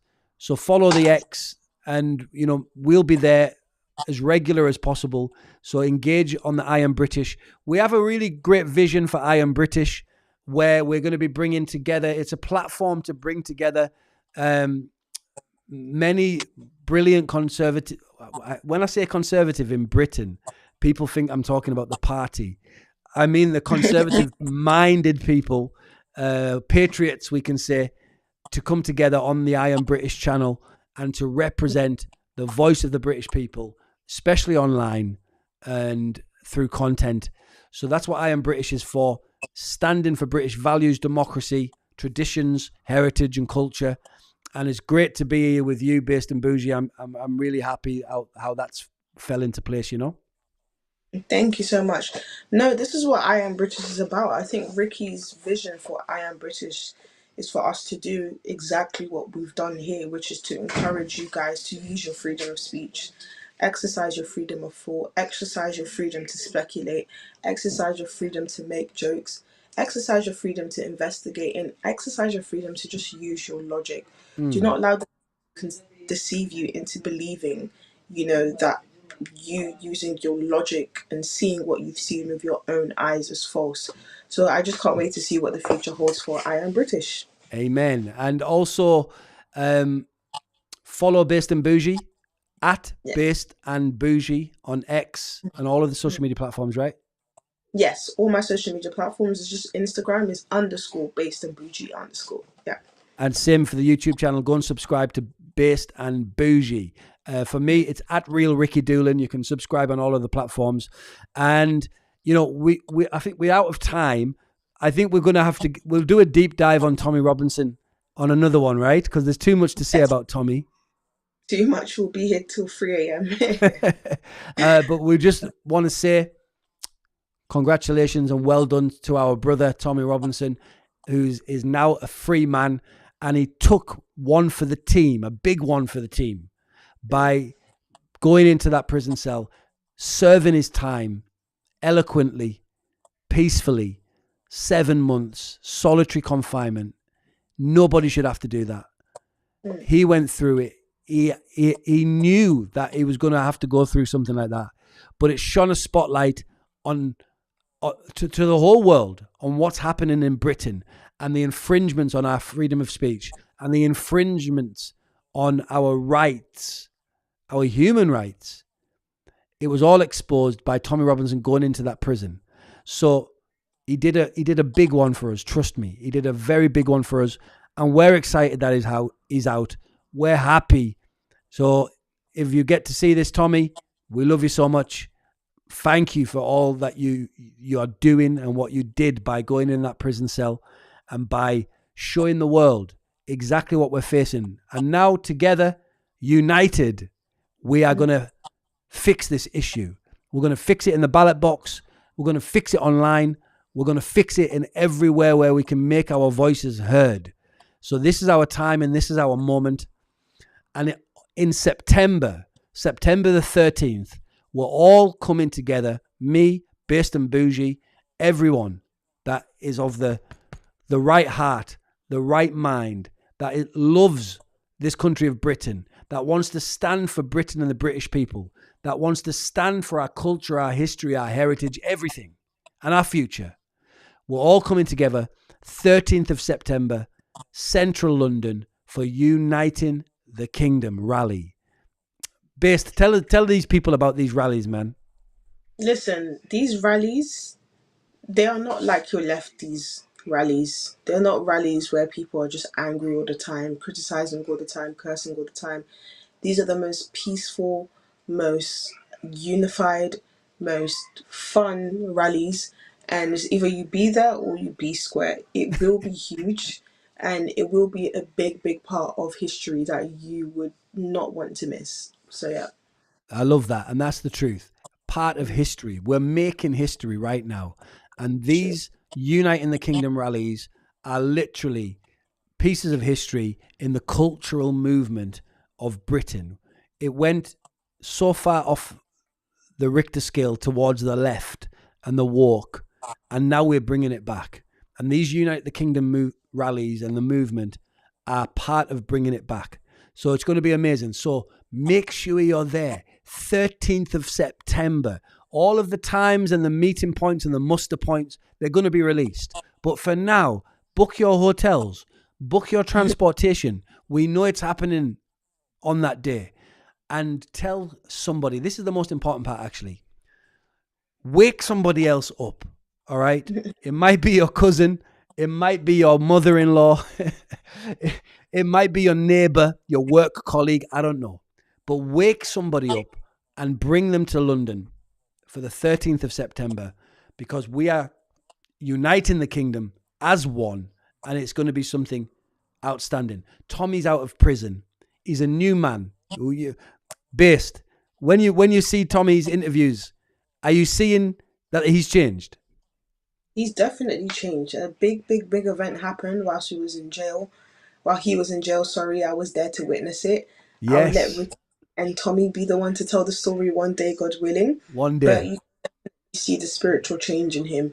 And it's only God. It's only God, because the mental strength it takes to be in solitary confinement whilst being innocent, that strength only comes from God. So we're very proud of Tommy Robinson. Brilliant. So, my name's Ricky Doolin, and I am British. And My name is Based on Bougie, and I am British. so we'll see you next time. Stay on our platforms, I Am British platforms, and we're going to be pumping out more content, more live streams. So thank you, all of you, for being here. Thank you for being in the chat. I saw the chat was active. You guys were having your own party in there without us. But appreciate you all. All right, bye-bye. Bye, guys. Bye.